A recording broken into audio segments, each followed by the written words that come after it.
Wow, and I've disappeared. I'm nice. Don't worry about it. Hold up. I am disappear. There I am. Hey! Now it's like legs.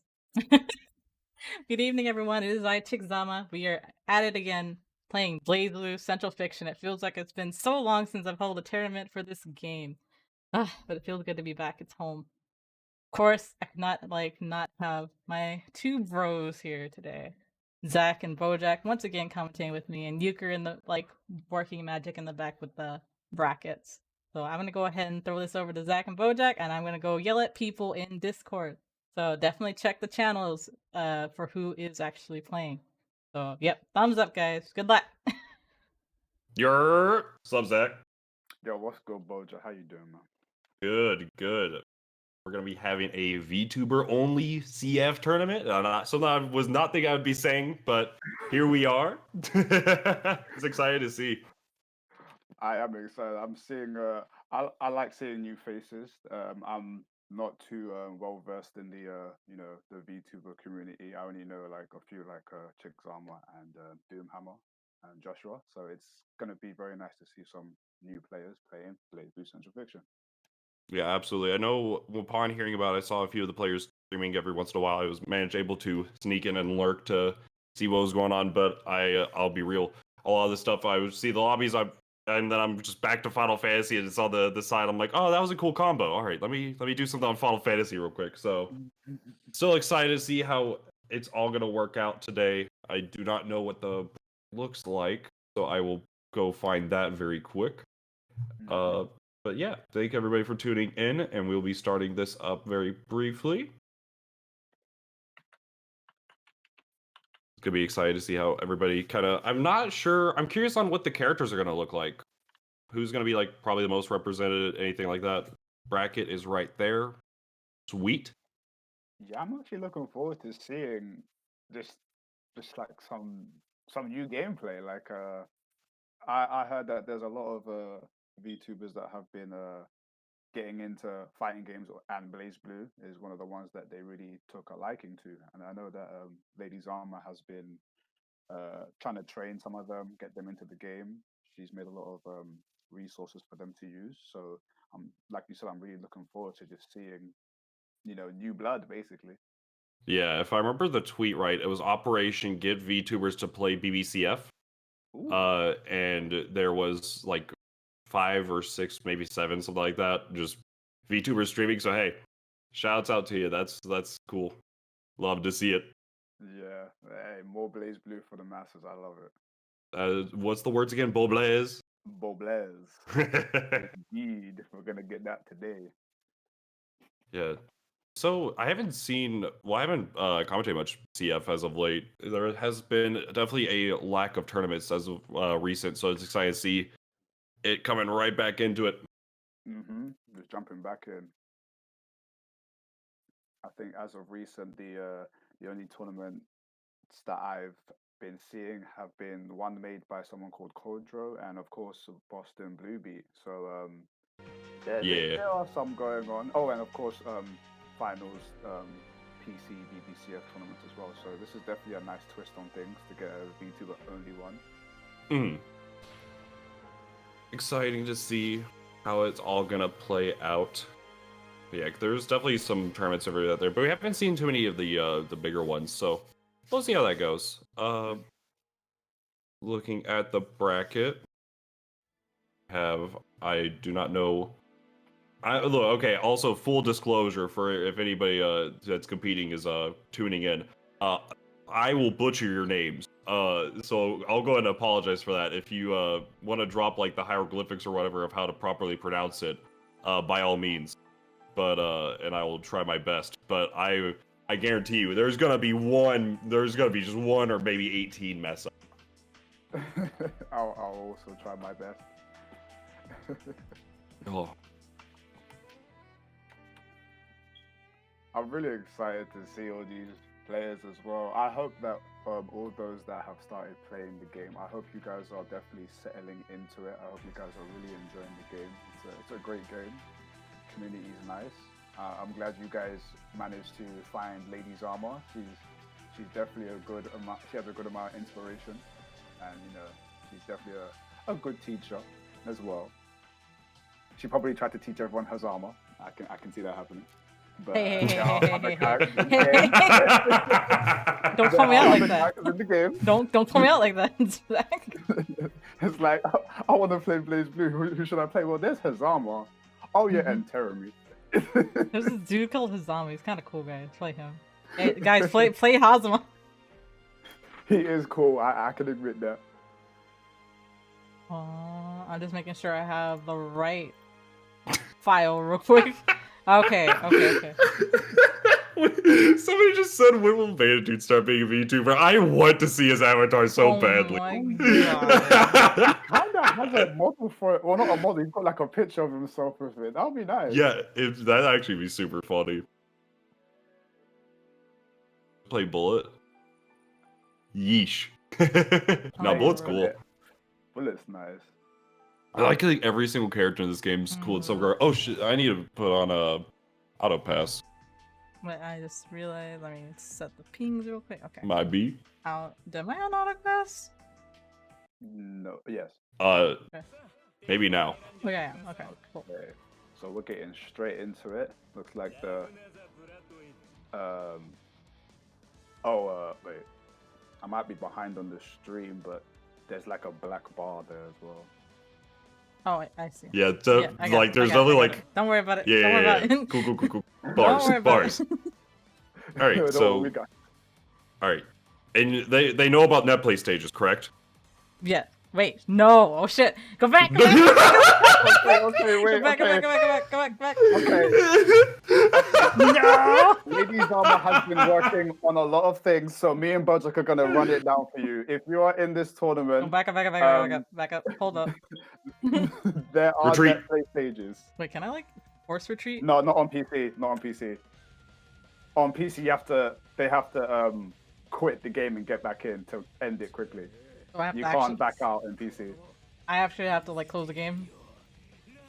Yeah, they do, or you do, yeah. Oh, I have to then. Okay, hold.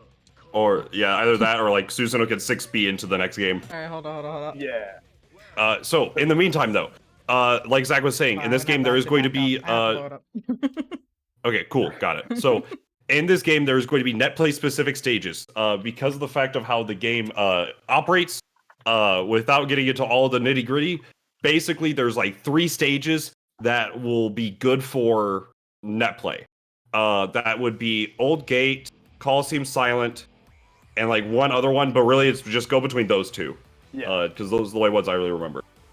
Yeah, Old Gate is Okay, like the there's best 2. net play stage, and Coliseum Yeah. Silent. So you have an option if you don't want to look at blue. Yeah, exactly. To get Coliseum Silent, you have to go to Coliseum, and then you have to press up or down, and then you get the silent version for that stage, just in case anyone doesn't know. Hopefully they are listening, because I don't know. Yeah. And yeah, I mean, that's kind of like the nitty gritty of it. Just make sure you're picking those stages. Let intros rock for a little bit, just so that way they sync up. And then you'll be good to go.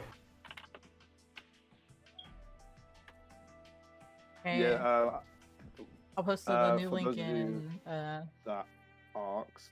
Cool. Some players are Yeah, just pick Old Gate. Honestly, they're somewhat new and somewhat average. There is someone in the tournament that I personally know that is a long-time player, but yeah, this is. Is that the same link chick? Is it? Did it? That is like number for number. Yeah, it's the same link. Didn't copy. Darn it. It do be like that. Mm-hmm.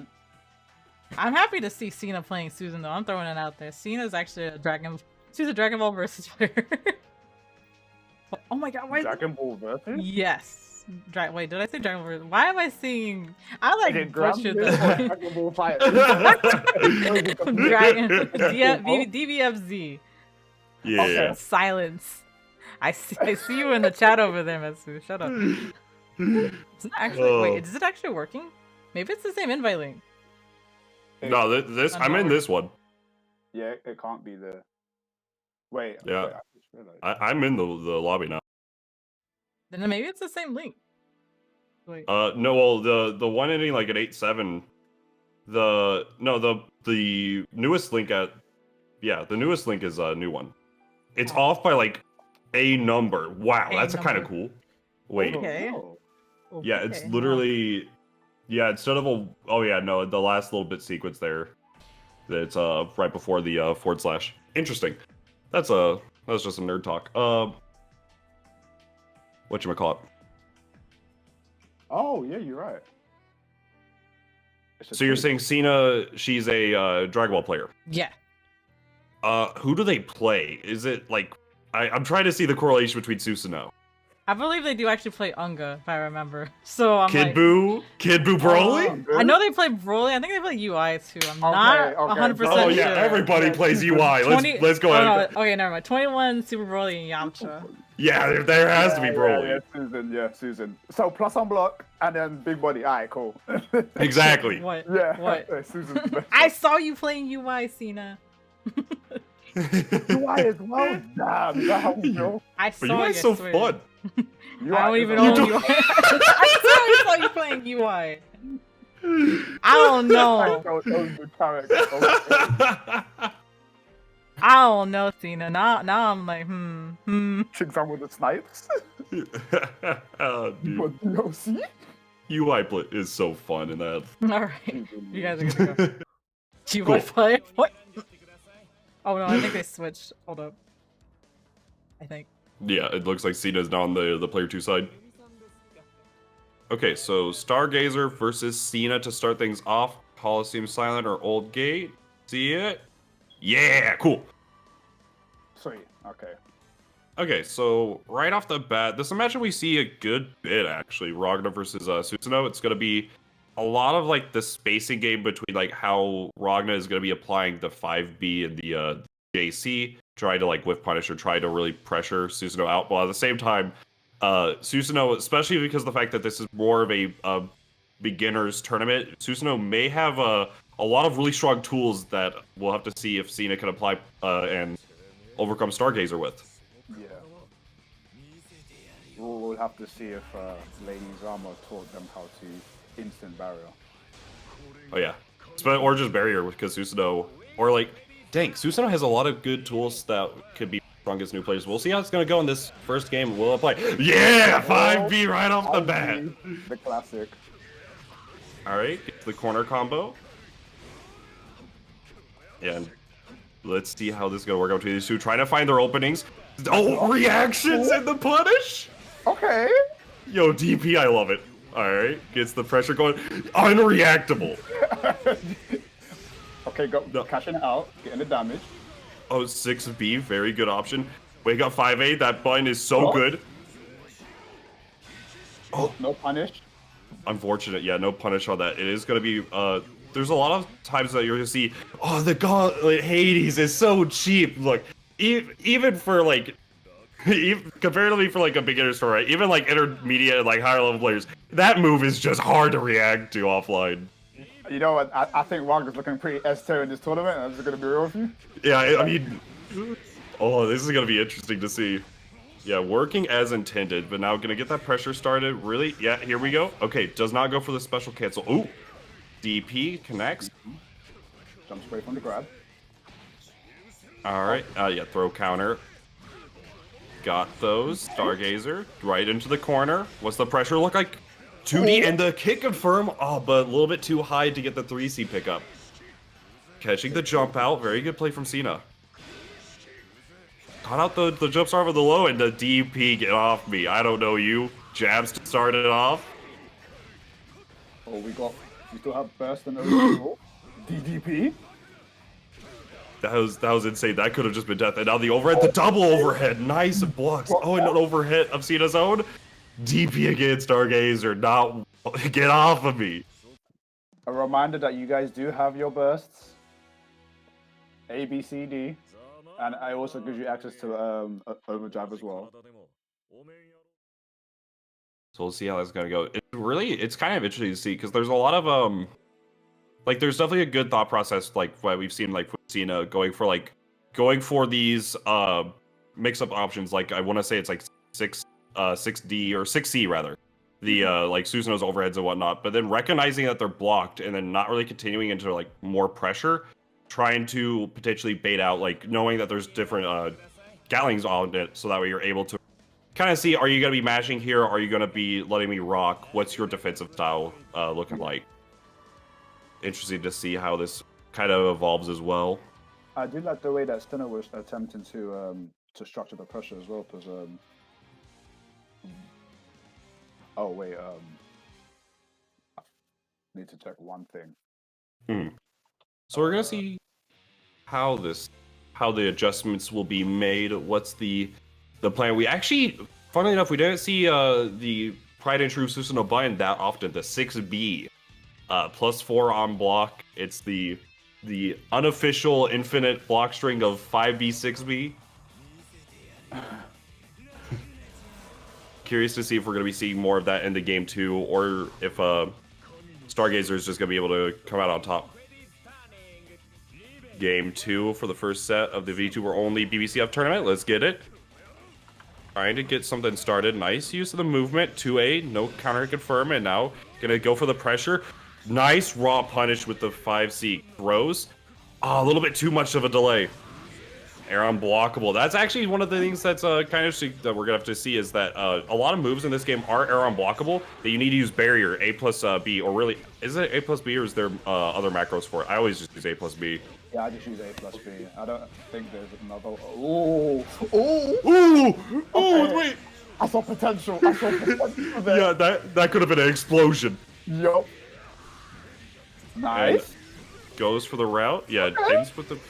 Oh, that does not pick up, unfortunately, but still gets the DP, connects. Nice wake up with the 2A, calls out the fake stuff. Yeah, just like that, the DP, that's the classic.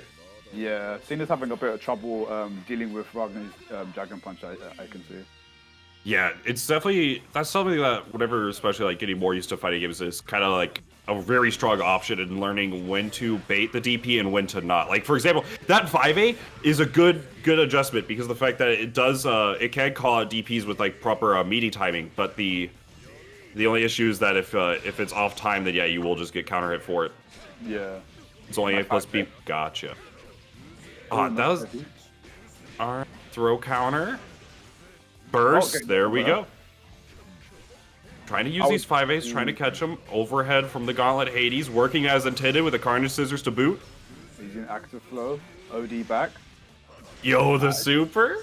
Alright, and the sword, it's still, you're gonna, super does scale based on how many seals you have, but the sword just adds a chunk of change regardless of how everything works out. Overdrive, this should be kill. Absolutely. Nice. Keeping it simple. And just like that, Stargazer is gonna be moving on in the bracket. Very good stuff. You can tell that Stargazer is definitely becoming more comfortable with the character. It's already trying to, or attempting to do, OD combos and whatnot. So it's definitely looking good for Stargazer so far. Yeah, Star is grinding that BB Dark War and it's going into the CF. Let's go, Star!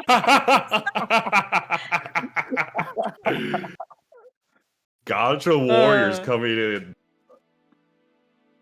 Yeah, and that's something that so interesting, because the Gatling system in like, I mean, most Arx's fighting games is always like one of the most appealing aspects, in like learning how to properly apply the Gatling system is like really crucial for a lot of these things. So like a lot of times you'll be seeing where Sina would be going for like 6C or something like that, and then just like kind of leave it on that, where it's definitely punishable, but you do have other Gatlings that you can lead into for like more safe pressure. Like correct me if I'm wrong, Zach, but isn't it like Susanoo 5D safe, or is it like slightly minus?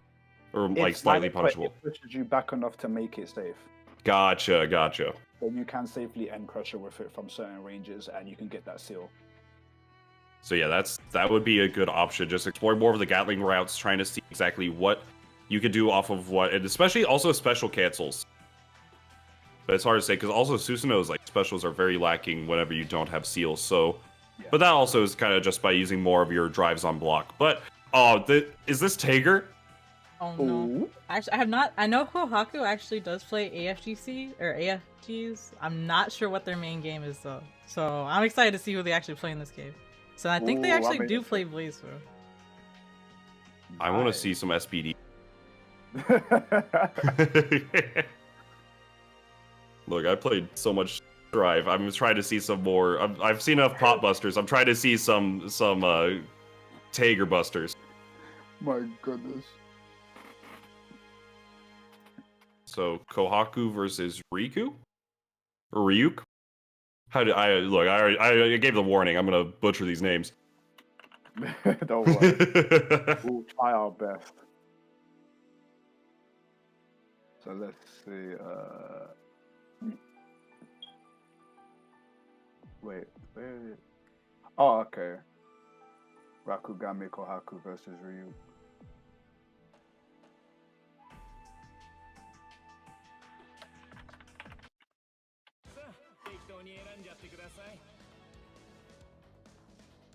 So hey, the characters.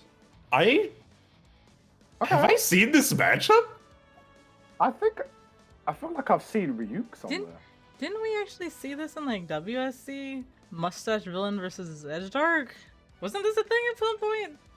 I have no idea. Like, this is a very rare matchup for me to see. It might have been, or it might have been the other PC Naruto. There's like, well, Edgedark is one of the PC ones, but there's like 2 other ones.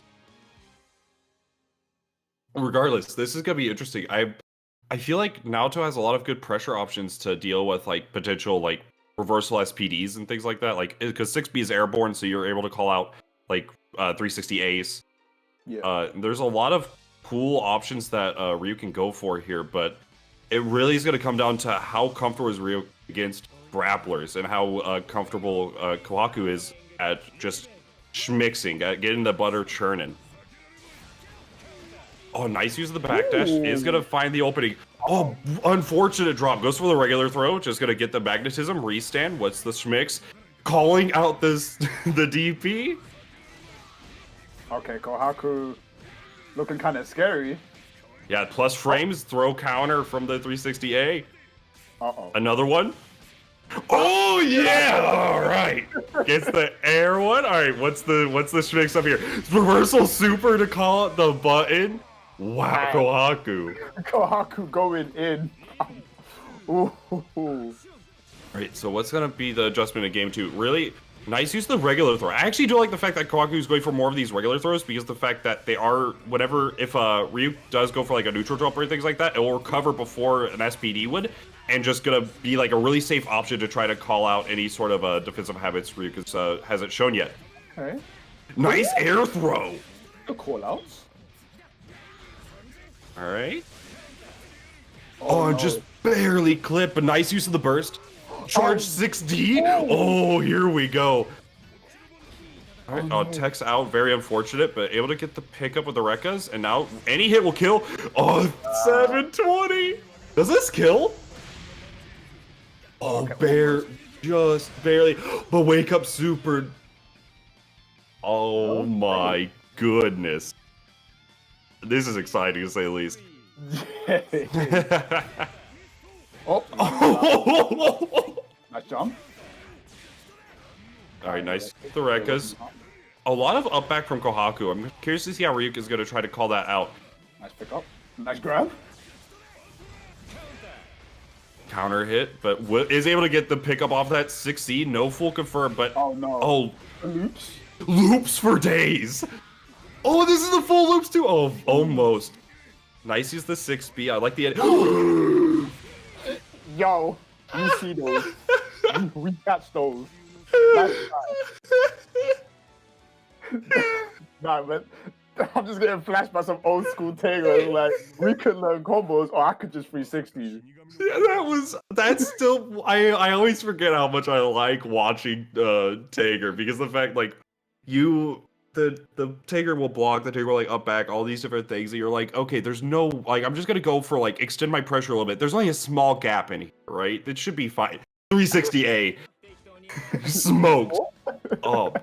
It's so interesting to see. But Ryuk is showing a lot, like, there's a lot of, like, interesting things we're seeing here. So Kohaku is not necessarily going for a lot of the air techs, and in CF, while getting comboed, you will need to hold buttons typically or a button, in order to tech out of a combo. So, like, whenever you see a blue beat or a blue number, that means that you're gonna be in a fake combo. You could have held a button and teched out of it. We've seen Kohaku not necessarily go for a lot of those, and Ryuk has been adjusting a lot of his pressure and like a lot of his reads. Like those air throws, most of the time are coming off of like an air tech. So it's interesting to see. Oh, nice. That could have been round start 5K. Ooh, try to go for a wake up throw, no dice. Get some pressure started with a couple of drives, counter hit, and another one just for the treble. Yeah, just like mentioned there, holding a button will get you out of that situation. Trying to call it the various wake up timings, wake up throw, the classic. These throws. Yeah, defensive throw, that definitely is a guilty gear habit. No fatal counter, no dice. That might be the game that Chigzama was guessing for. All right, what's the schmix? Oh, RC tried to go for a throw. Not gonna work out that situation. Nice whiff punish. Oh, and the punish on the punish. Oh. Hey, that's so funny. Jumping over the 2D will leave you like right next to him. So reacting to it 360A. Oh, let's go. Mix Phantom Pain. Yeah, he's doing a lot of wake up throws, I see. Yeah, this is 360 ones.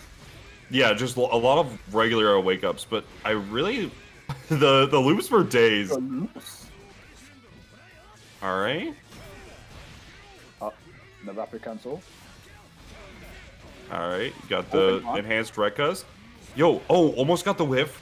Nice, gotta be able to get things. 720E. This is gonna be a chunk of change, but Ryuk does have burst. It does have the meter to make this comeback. Overdrive through, nice, gets the punish. Yeah. Oh, and the whiff combo as well. But the people's elbow. Oh my goodness, the people's elbow gonna be coming in clutch to round out set. 2-0. I have to say, I'm loving these VTuber models as well being put up. You guys have some very beautiful or handsome VTuber models, I must say. Absolutely. And looking at the characters being chosen as well, it's actually, I can definitely see Ryuk's, like, if you relate the VTuber to Naruto, I'm like, yeah, I can see that. And then Kohaku's like a red model as well, I'm like, Red Devil, yeah, I can see that. I'm liking the correlation. You guys are slick, I see it. Zach with a character analysis. You got to analyze everything. I'm enjoying this. That was a very interesting set. Whew. Okay, let's see who we're gonna have up next.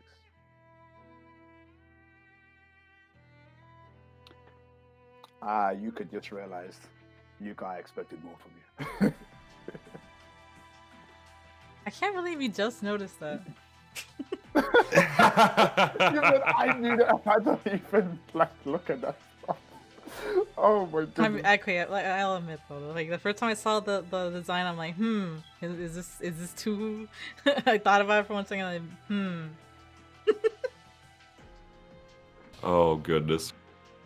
So it looks like the next competitor is coming out, Solbasa.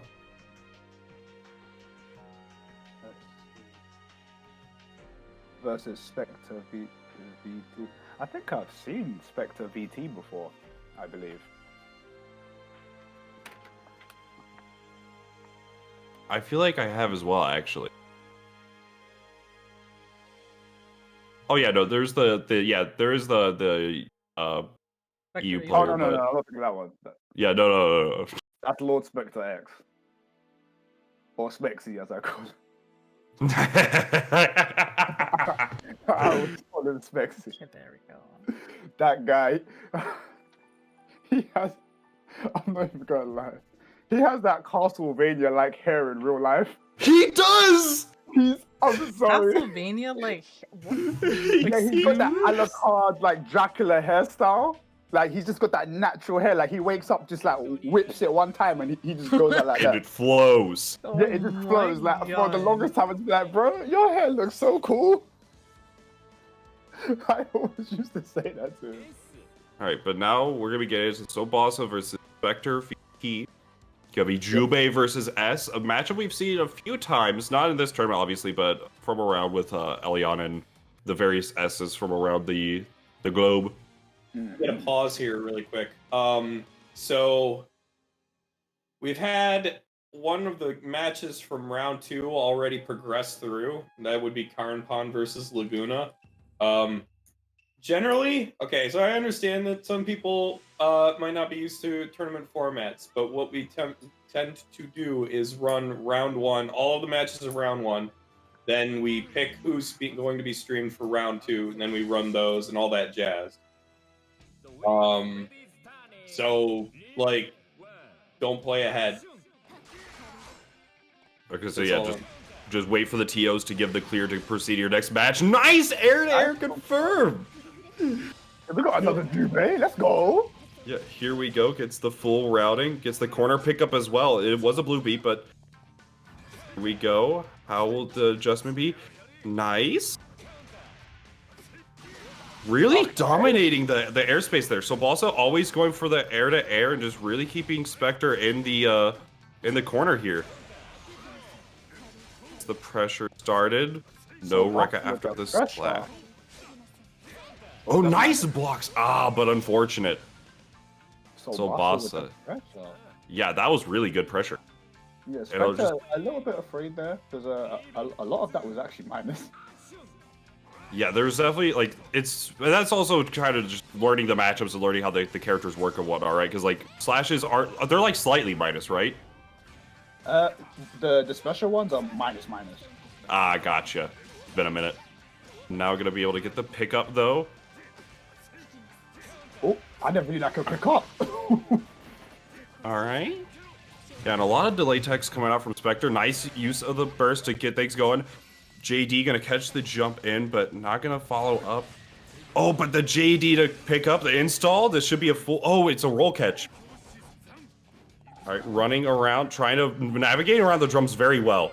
Nice use of the JD again. Yeah, his hurtbox is quite big in that when he uses that move, so JD definitely would be good. Or even 6B. Ooh, very unfortunate. Yeah, that was unfortunate, because definitely looked like a cross-up on like a 4B. Try, because, you know, especially a lot of players have that habit of, whatchamacallit, and myself included, where you hold back and then, like, while you're blocking, you hold back and just press a button. If you don't have, like, a backwards, normally you're getting your standard poke or whatnot, but you're also, you don't have to adjust your block or anything like that. But cross up was not ready for it. Possibly So we'll see. barrier or something as well. Yeah, absolutely. I really like it was very interesting, because Solbasa was putting in a lot of, like, the airspace to say, like, hey, I control this. I want to say it was like, what, Jubei JB, the double kick. It's been a bit between this and tag, but like, using that a lot to control the airspace. The SJD really, like, solidifying, like, like, it was both players were having really strong air-to-airs. It was interesting. It was just the fact that whenever Solbasa would get the hit, they would have just, like, more damage off of it, and it would just really kind of snowball from there. Specter deciding between S and Mai, sticks with the S. Okay, cool. Yeah, S can definitely do it. One thing to definitely we'll need to see Specter using the JBs more, because Jubei's JB is good, but we all know how S is. S's JB is one of the best air-to-airs in the game, and a good air-to-ground as well. And I believe that Specter also needs to use the the B projectile. It's slow, stays out. It can disrupt people in neutral, so that's going to be something that's very useful against a character like Jubei, who likes to be very mobile all over the place and whatnot. Yeah, but also S6B is, I think, pretty good in this matchup, just because of how much space it can kind of control against Jubei's movement. But now we're going to see how this is all going to play out in this game too. It's going to connect, so we'll be plus frames. And just an early burst forces the corner. Hairballs out of there. Nice pickup in the full route. Yeah! Almost. Twinkle Toes didn't connect. Yeah, unfortunate, but almost low profile. High crush rather. On the wow, that was insane. Solbasa, yeah, that connects, and now we're gonna see how this is gonna work up between them. Oh, goes for the super chunk and change. Specter coming in swinging. Nice. Cool. Yeah, I'm seeing the JDs and JCs. Definitely to see some JBs from Specter. It would definitely make a good change for the... Oh, nice DP. Yeah, and just calls out the reset, and just like that, Specter one of the things we were talking about was how Solbasa was just able to get the combos and kind of, you know, whenever they found the hit, it just kind of led to more. But Specter showing the combos are still here, just had to kind of get adjusted how to navigate the neutral against Jubei. Yeah. All right, nice use of the barrier too. Pass up. This song is such a banger as well. Yup. JD gonna connect overhead, great awareness. Oh, but the Gwen 2 charged. Nice, waiting for the realizing that Solbasa is kind of timing a lot of his stuff around the normal tech, just not pressing a button, waiting for it. Oh, the California burst believes in the round. I feel like Specter needs to be a bit more aggressive. That S's buttons are to be feared. Yeah, there's definitely a lot of like neutral control that the buttons do allow for, but able to get the hairball into install, gonna find that and gonna be around. So Solbasa on set point, but how will Specter come back from this? Oh, the air throw! What? Nicely done. Blue beat. Yeah, the blue beat combos will be coming in. Gets the falling JB, gonna be able to get the corner pressure here. How will Specter find their way out of the corner? Side to just block, very patient, counter hit. Yeah. Oh, this has a good amount of startup. So Solbasa just going to work right now. Also the best aspect that I had to do it. Natural up. Oh, the low. Yeah, gets opened up by the low, and just like that. Solbasa takes it with the perfect to close out the set. But that was, I really like the adjustments between game 1 and game 2. You saw where Specter definitely got more comfortable, but it just came down to like the situation you do see a lot with like more newer players, like when to challenge, when not to challenge, and like how to adjust in neutral versus some of the players. That was a very entertaining set. Yeah, it was. Like you can definitely see that throughout these rounds, they're making like slight adjustments, and it's really good the way that that's happening as well. Yeah, like the adjustments were really like it's. Plus, one of the things that Specter did, and that whenever especially comes to like newer players, I always look at it and just like get a big smile, is not pressing a lot of buttons on wake up. Specter definitely was very committed to blocking a lot of times. Obviously, you don't want to block too much, but in a lot of the situations, you're like most new players will just get exploded because of the fact that like you pressed buttons on a jump in and died or things like that. But Specter, or like you press buttons on wake up every time and like you're just gonna eat a ton of damage, but being able to just recognize, hey, look, I'm not going to try to flail everything. I'm going to be patient. I'm going to block it out and try to see when I can find my opening. Very, very good stuff. Yeah, that's a good quality for newer players to have, because it could definitely help in the future. Yeah, it's like later. Yeah, it's definitely like it's a mindset that you have to get into pretty early. Like the earlier you get into that sort of mindset, whenever learning like a fighting game, the faster progress can be made. From experience, I can tell you that one. All right. So I'm going to chime in now here because I believe Chick has levied this responsibility onto me. We're going to be running all 3 of the remaining winners matches for winners round 2 on stream in descending order. So first up will be DOOMhammer versus Alma Baphomet, followed by Stargazer and Kohaku, and then Solbasa and Sarina. Additionally, despite what I said earlier, losers matches until whatever specified round, which I'm pretty sure is going to be round 3 this tournament, do happen off stream independently of whatever is going on in winners. So if you have a match in losers round 1 or losers round 2, feel free to play it whenever you're ready. Just if you make it to losers round 3, wait until we call those. That is all. You heard the TO. Let's get DOOMhammer and Alma Baphomet in here.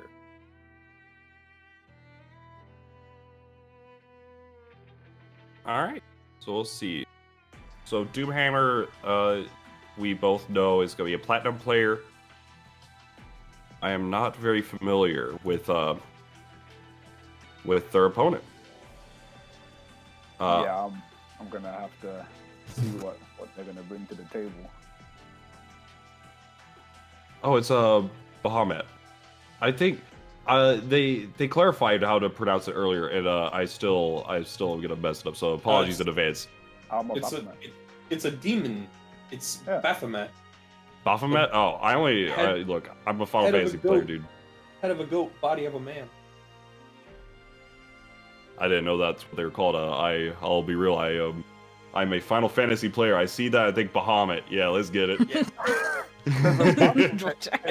I think there is actually a Baphomet Yeah, in Final Fantasy. one Final Fantasy game, but Yeah, there is. Something like that. Yeah. I think it was 8. Was it? Well, that's why I don't remember it. Oh, you played it.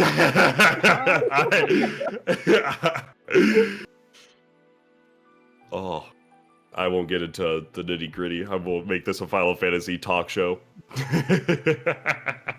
But let's get it. Let's see how it goes between these two. I believe we are waiting on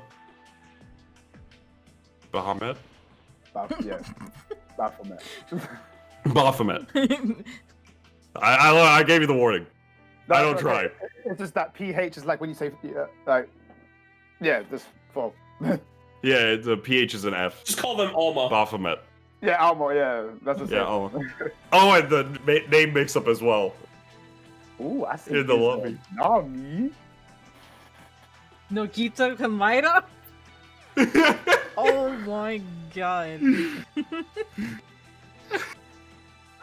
No, I like this person. I like this person. I haven't seen this live. I like this person already. Let's go. This is nice. Alright, so Platinum versus Izanami. No. We'll Corey. see how this is going to go. So Izanami, obviously a very strong character, but we'll have to see how the experience is going to differ here. I mean, obviously DOOMhammer plays a whole lot of Blazblue Central Fiction. So we're going to see exactly what can Alma do to really contest DOOMhammer here. I haven't seen this matchup in a while. The last time I saw this matchup, it was really funny, but not in the funny sense of like, oh, there's a lot of wacky stuff. It was just Izanami doing Izanami things, and I stand that. So we're gonna see how this is gonna go between these two right here. How will Alma be able to contest, or what will the option be? Going for a lot of the air movement with the float, backdash into the pellet. Well, yeah, nice pickup. Yeah, good recognition. That's kind of been one of Doom's things that they've been known for a while. Is just consistently knowing how to convert off of like the RNG from Platinum's items. Oh, A wake up heart car. Wake up heart car. And the Doom special with the. I would like people to count how many 5Bs you see. That is Right, exactly.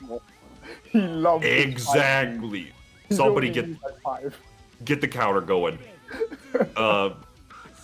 So we see how that's gonna test here between these two. Alma does need to just really find a way, and the one that's kind of a thing. So has the right idea whenever going for the bits into like moving forward, but does need to set up the rib cage, because of the fact that whenever Izanami is in her Exodus mode, you cannot block. So you're gonna need to set up rib cage to actually be able to auto block for you. Yeah, because right now Doom is taking advantage of them being unable to block and also just catching them before they can even get their game started. He's not trying to let Izanami start her game plan, for a good reason, of course. Absolutely. So let's see how the adjustments will be made. Letting the outros full rock. Yeah, just really letting the outros full rock. Jeez. For real, I'd never see them. Yeah, every time a game ends, I'm mashing my X button. The only time we see it at a tournament is when someone loses, they rip out their controller and they walk off. It's like, oh, dude, that's the best. Yeah, that's the only time I see outros. GG's, I'm out. That we never see them. So we'll see how it's gonna adjust. How Alma will be able to adjust from here. it may be a little bit tough. Again, I don't necessarily know who out of the contenders so far are new. I don't actually know, so I don't know if it might just be a lack of platinum experience, or maybe they're new to the game. I honestly don't know.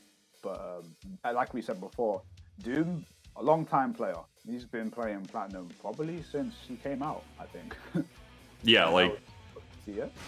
yeah, like especially if you aren't like very if you aren't like experienced in the game, or you're kind of yeah, if you aren't very experienced in the game, or if you are what you call it, newer to fighting games, it can be really difficult to go up against, especially somebody like Doom, who is like just a really like just knows how platinum works like the back of his hand, and just being able to get things going. But now did go for the rib cage. Definitely like had the idea that the missiles is going to be actually a really strong option against rib cage, and now using all the cat hammers, the 3Cs and the 5Bs coming out from Doom. EA will connect. It was an active flow as well, so this is gonna be a chunk of damage. Or was it active flow? I may have saw that. From that chunk, Gets the throw, pops the rib cage. There we go. Yeah, gonna get the full confirm as well. clean. Oh, the cheap stuff? Almost. Okay. So All right. Overdrive gonna be time stop. Let's get it. Style on them. It's your stage, go do it. All right, here we go. And goes for the EA Ender. Does this kill? It better. Oh, just Oh, barely my not. goodness, no. Whoa. Doom thought it Doom thought it killed. Did you let go of your controller, my guy? I think so. I think Doom just did let go of the control, but ended up not working out. Will work out in his favor. So let's see how this goes. Potential set point for Doom. How will Baphomet adjust? Oh, damn it. Oh no. I think that's a good start. Iron Toss. My goodness. Yeah, this gets the full routing into the very very strong mix up and off of going for that 5e on the jump cancel to bait the burst. Yeah. Just like that, Doom will be moving on. Mm-hmm. Yeah, it's definitely rough to get like an experienced player in your bracket. Yeah, definitely. Like especially your path, it can be slightly demoralizing, but all in all, just gotta keep moving on. Yeah. Yeah, definitely. Like whatever happens in this tournament, because I do know that a good handful of you guys and girls are new to this game. Do not let this type of stuff demoralize or discourage you from playing the game. We all have to start somewhere. Many of us, even those who have played for many years, we started holding loads of L's, and then later on started converting them to W's after learning how the game works, what we can do better and whatnot. So, if you love this game and you're enjoying it, don't let any of these L's discourage you. Learn from them. There's many things that you can learn from. You can watch them back, and then, you can improve, and then you can enjoy this game. So, absolutely. Plus also with the with like brackets will not work. Whenever there's like a strong player that enters a bracket, somebody has to fight him, and you just gotta if you draw the short straw, just make the best out of what you can, and then try to enjoy your experience. Never give up. It don't matter if you're playing the best player in the world for your game. You run them hands. Don't matter where they are. Like, you run them hands.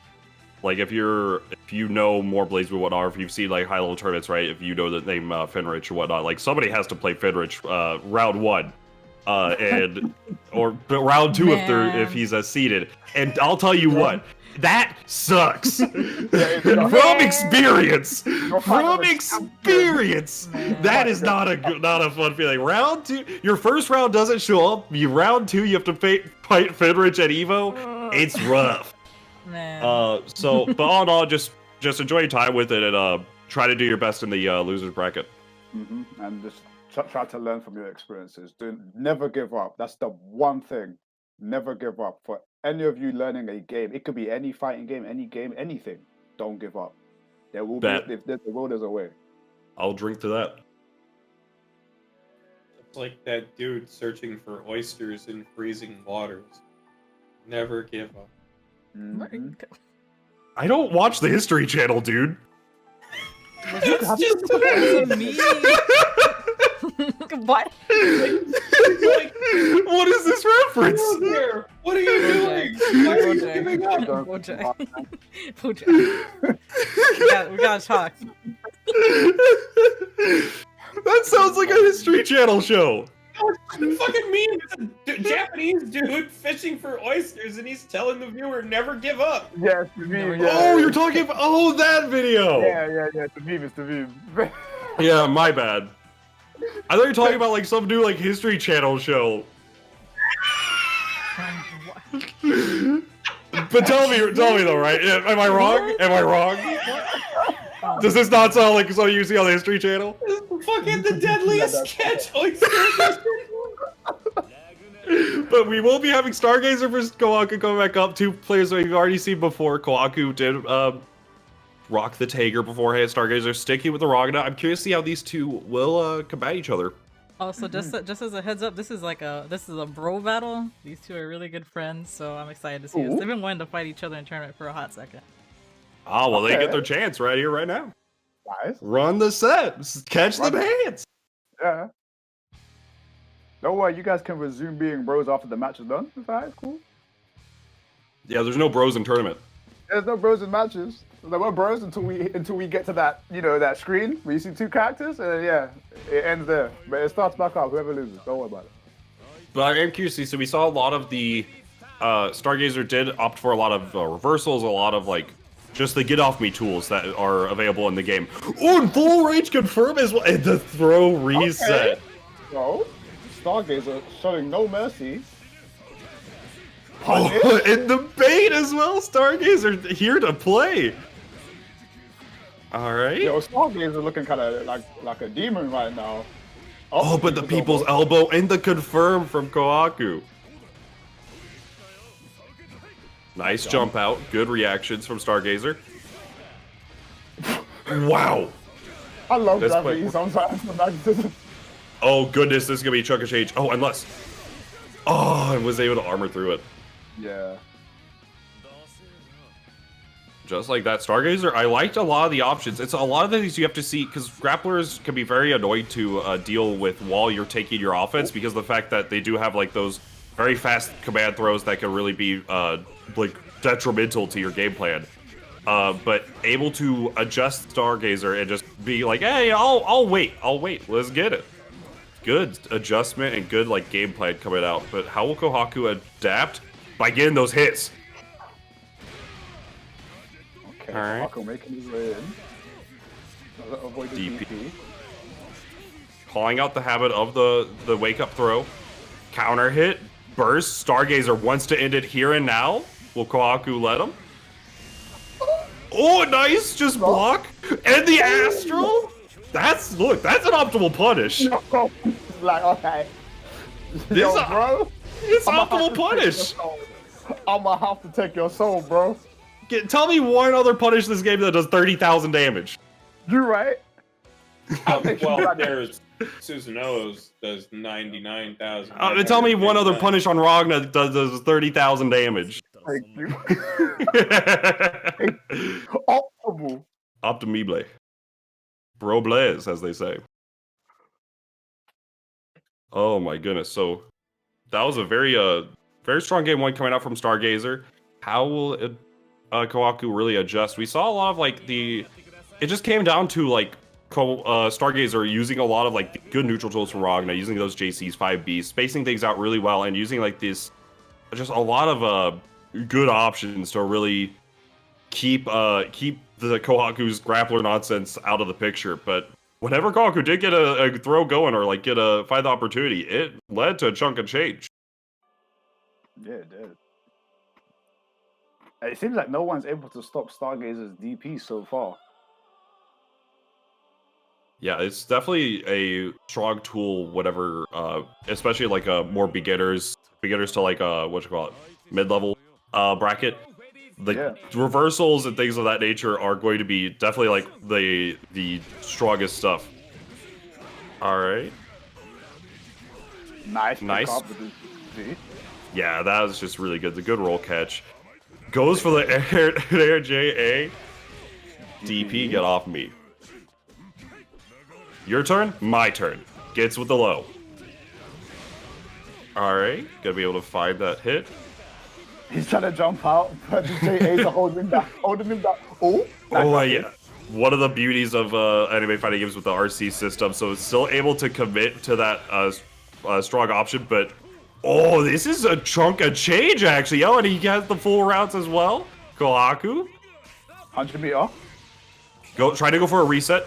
Can armor through it this time? Yeah! This is grappler superiority. Yeah, that ain't gonna work this time. I got more HP and armor on my side. I'm surprised that the second actually didn't come out in time. That's crazy. The animation comes up before the actual attack does, unfortunately. He puts himself in the corner. Ooh! Taken right out of the corner and put right back in? Oh. Nice scoop! You go in! Alright, what's the call out the DP? Oh, delayed it a little bit, but the delay for the delay, Stargazer thinking 3 steps ahead. No wake up grab this time, doesn't block the going to Hades. A very difficult option to block here, but now cashing out a bit of that damage, gets a little bit of that life back. 6C connects. Uh-oh. Oh no! Oh, unfortunate drop! Oh, but Rock. This is Rock that we're talking about. Yeah, one of the lowest, the health totals. Oh my god, that hurt, but that didn't hurt as much as that DP though. That did close out the round. That's insane. And out DP. Ragna having one of the lower health totals just makes up for the fact that he is able to recover throughout the match. You got hit and hit 368. That's respect. He was shredded already. He just let it rip. Oh, almost, but no dice.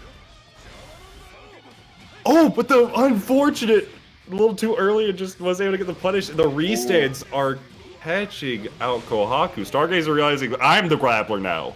Open corner, rolls out. Counter hit trade. Text forward, goes for the DP. He can't take a SPD right now. Okay, next hit could go into overdrive. He could get Spark Bolt. Ooh! Trying to find a second Astral? Oh no, just gonna be finishing out with the combo there, and Stargazer looking good. That's the set. Yep, well played. They're bros again. I feel like Kohaku gonna be like, yo, let's run the set. First to 10, later on, be you. Let's go. Absolutely. That, like, Stargazer definitely, like, you saw, there's a lot of, like, good stuff we saw there. A lot of, like, counter hit confirming off of Hell's Fang.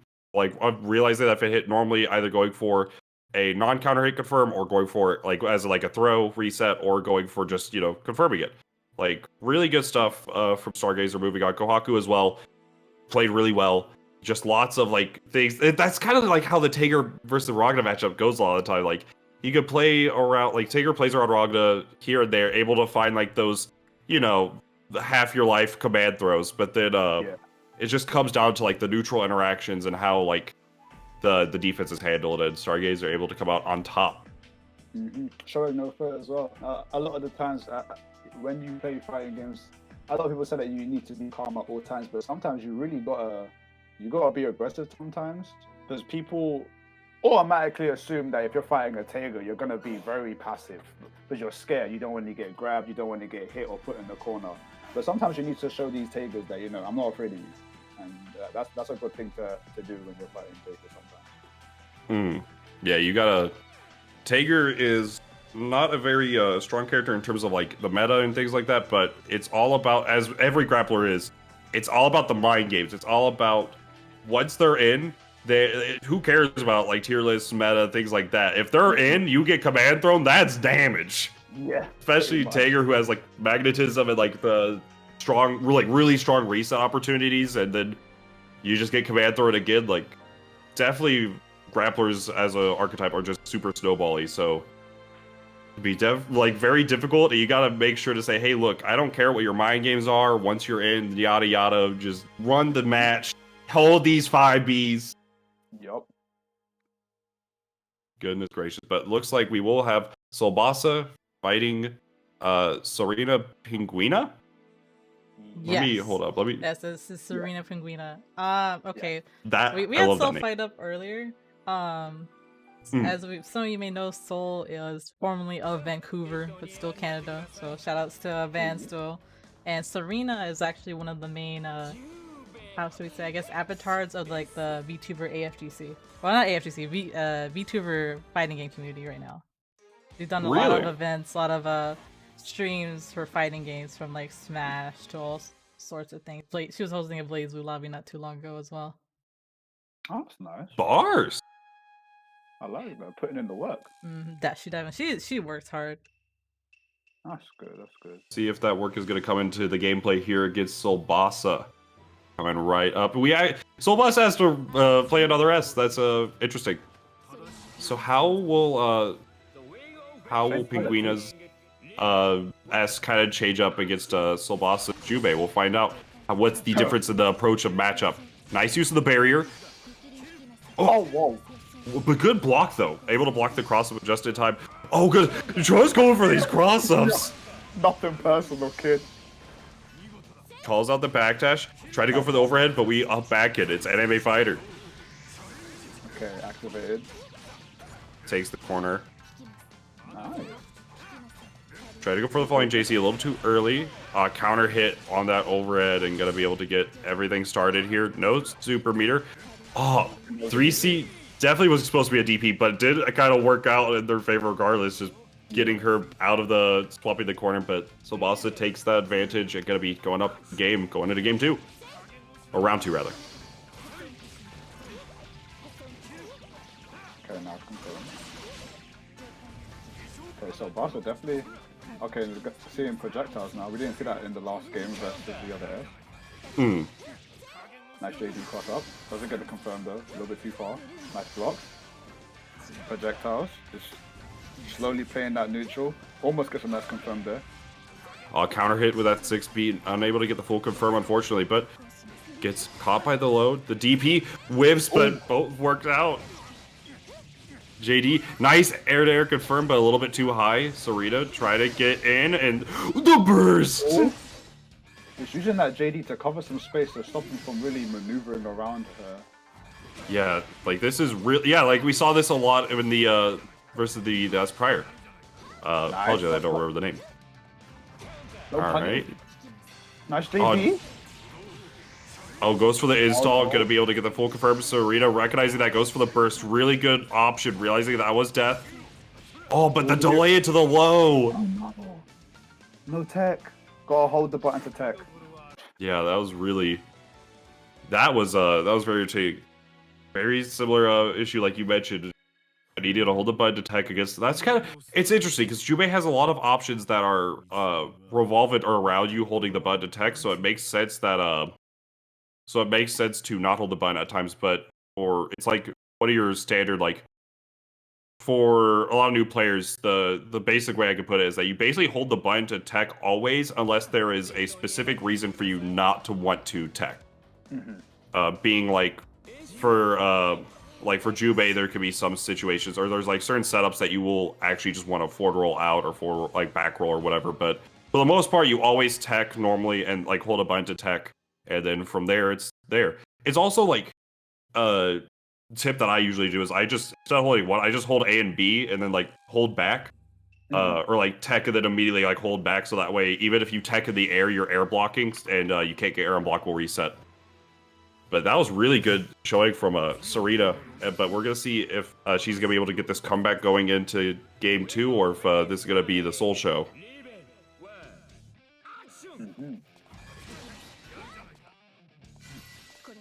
Alright. Okay, JD definitely putting in work right now. Solbasa's still moving forward basically. Nice DP.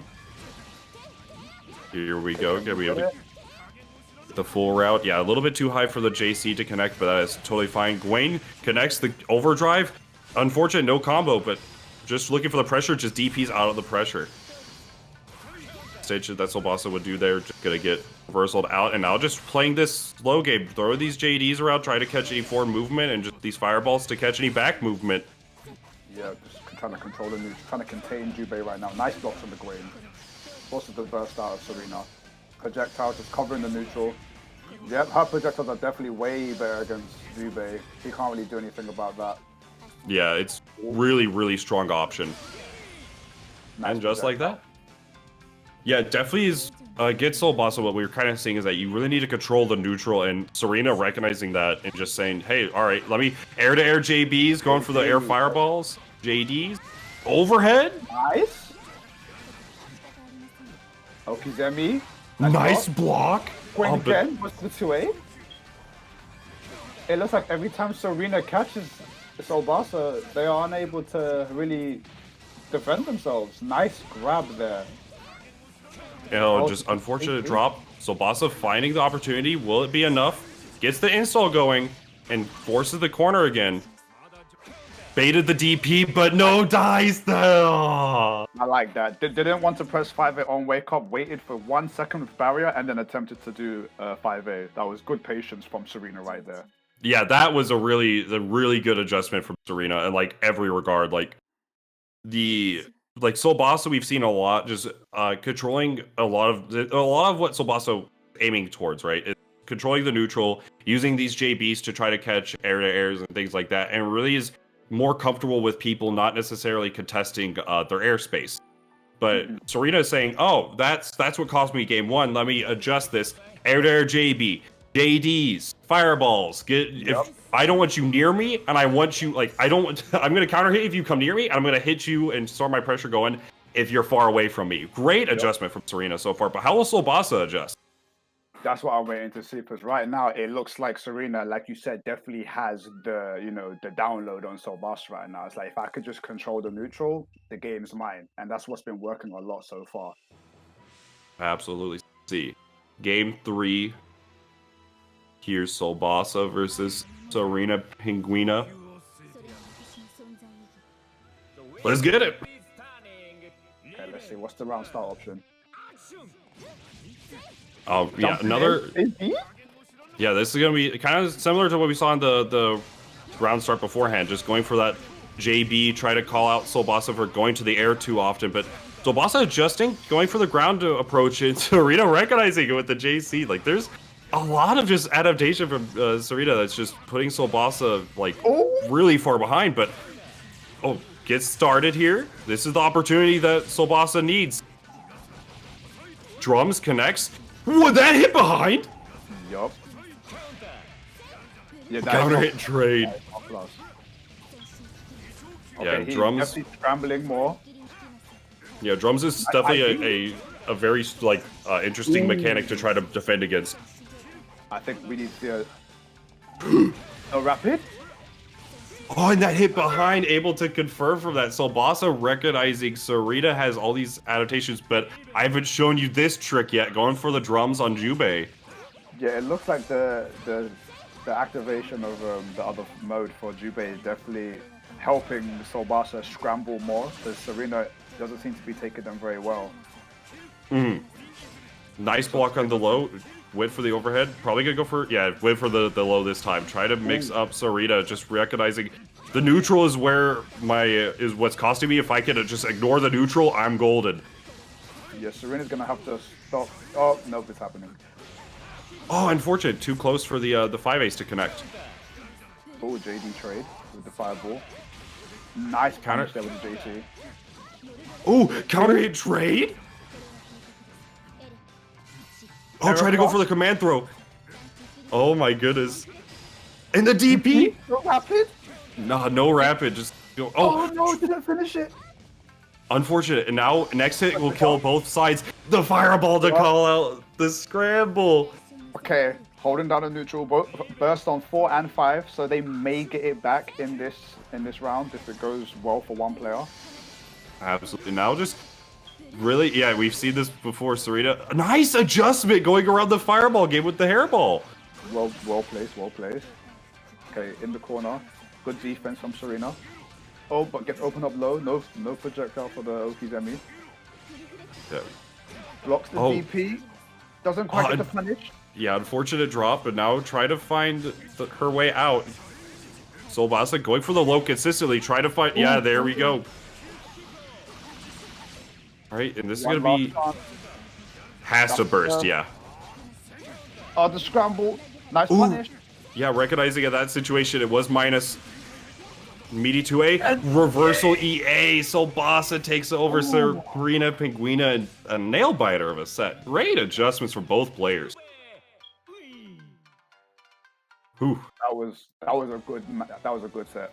That was a good set. Yeah, that was the adaptations of the adaptation of the adaptation. Like there was a lot of like active adjustments on both sides. So you can see how comfortable they are with more of like adjusting and like the fighting games. Like that was some good Blazblue. That was nice. I absolutely love the way that they were adapting. The layers of that fight alone was a great example of how people can improve like mid match and mid set as well. Like each round brought something new to the table. It's very scary knowing Sarina. Like Sarina's main game is Smash, but I fought her in like Blue, like a couple other fighters, and it's very scary knowing that this is like a day 2S for Sarina, and just her fundamentals are just so strong across. Wait, all that her was games. day 2? That was day 2. Nice. Her fundamentals are just so strong across all her games. It's kind of insane. You love to see it. That's insane, actually. So good stuff. You love to see it. All right. So we're gonna move right along to winners round 3 now.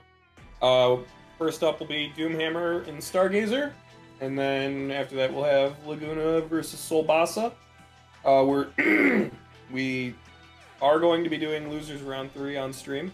We're waiting on the results from Kohaku versus Test Monkey right now, and obviously Sarina just got put down there, so we have plenty of time to wait for her versus Zeno.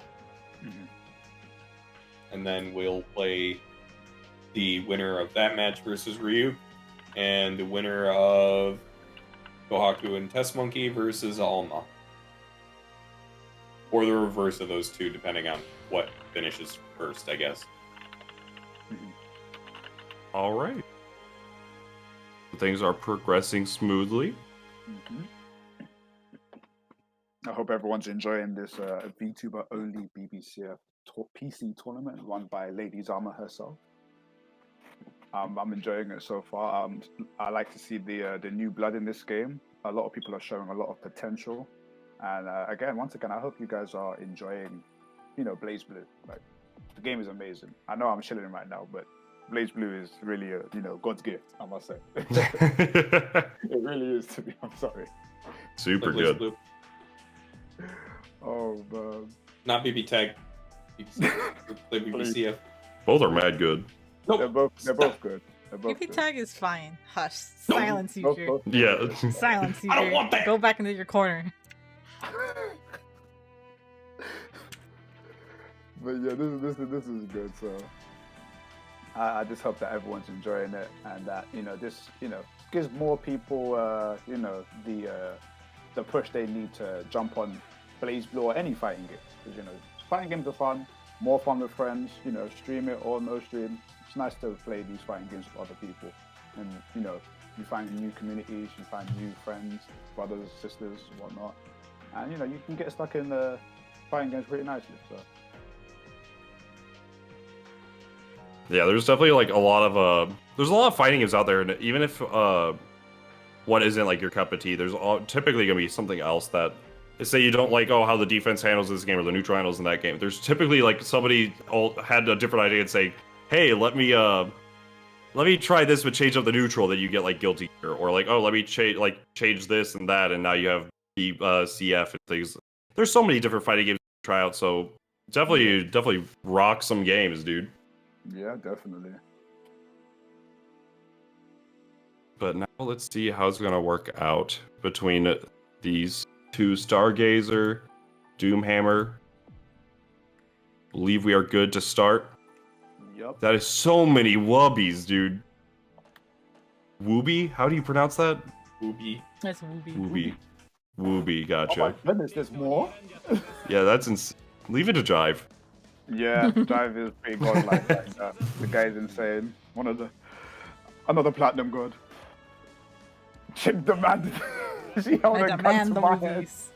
I demand movies. Alright, so DOOMhammer versus Stargazer gonna be rocking it for this in this game one. I'm curious to see how we've seen a lot of Stargazer so far. Definitely has been a very entertaining player to watch, but we're gonna see how they come up against DOOMhammer, who's been playing CF for quite some time. But I have one question though. Can you block Gauntlet Hades though? That we're about to find out. That's the Round start, go. trying to go for the air throw. I really like that choice from Stargazer. Very early burst from DOOMhammer. Counter hit JC.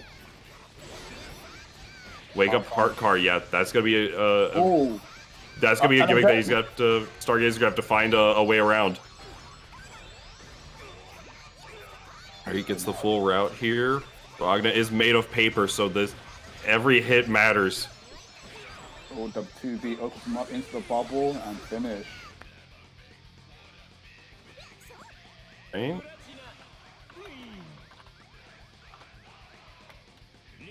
How will this work out in round 2?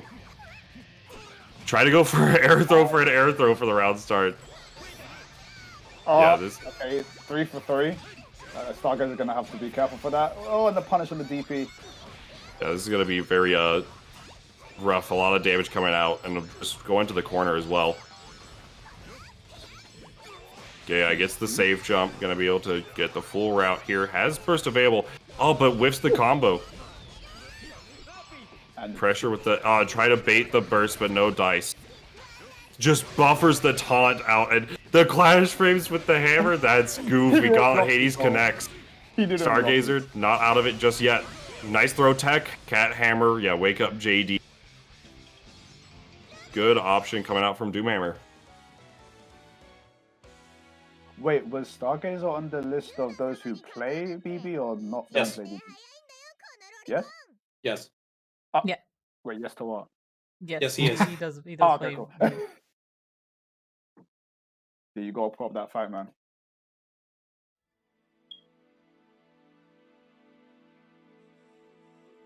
See how this is gonna work out in this game too. Okay, let's see if Stargazer can adjust. Yes, Platinum does have a safe. I think every character in the game has a safe jump. Like, yeah, I'm pretty sure there's you can find a way to safe jump with like every single character. It's just gonna come down to whether they catch every tech option or not. Yeah. Okay, so Stargazer with I don't know if this is their sub or main actually. I honestly don't know. Who would not tell you? I could tell you definitely he's Ragnar voice. Okay. Gotcha. So just swapping to the Jubei, try to see if it'll work out. Okay, so well for him to swap now, I guess he has a plan. Man, I haven't seen this matchup in a while. Yeah, I have not seen this. Very rarely have I seen this matchup.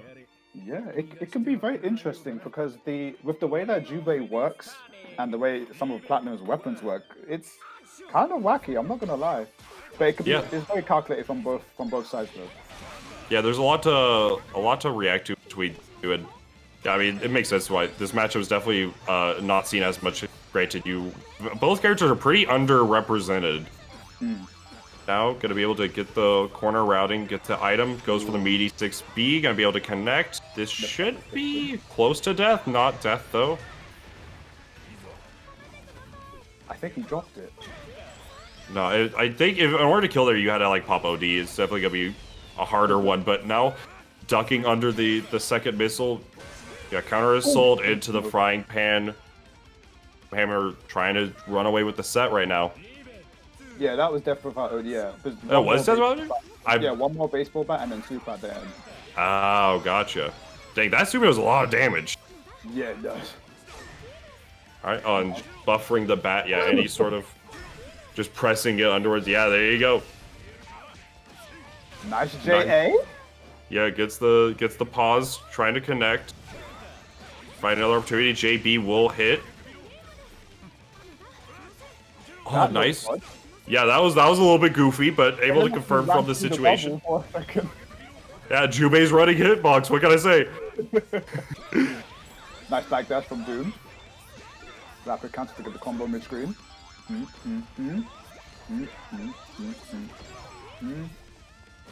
Yeah, yeah, using the little bit of a run Was able to tech out though.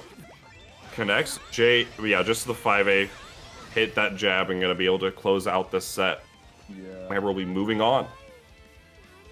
It looks like there was a bit more trouble using Jubei. Wasn't able to get the second mode out as well, which Jubei definitely needs to do a bit more damage.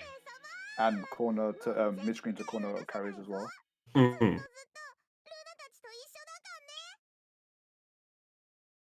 Yeah. Okay, so Doom not allowing any adjustments to be made.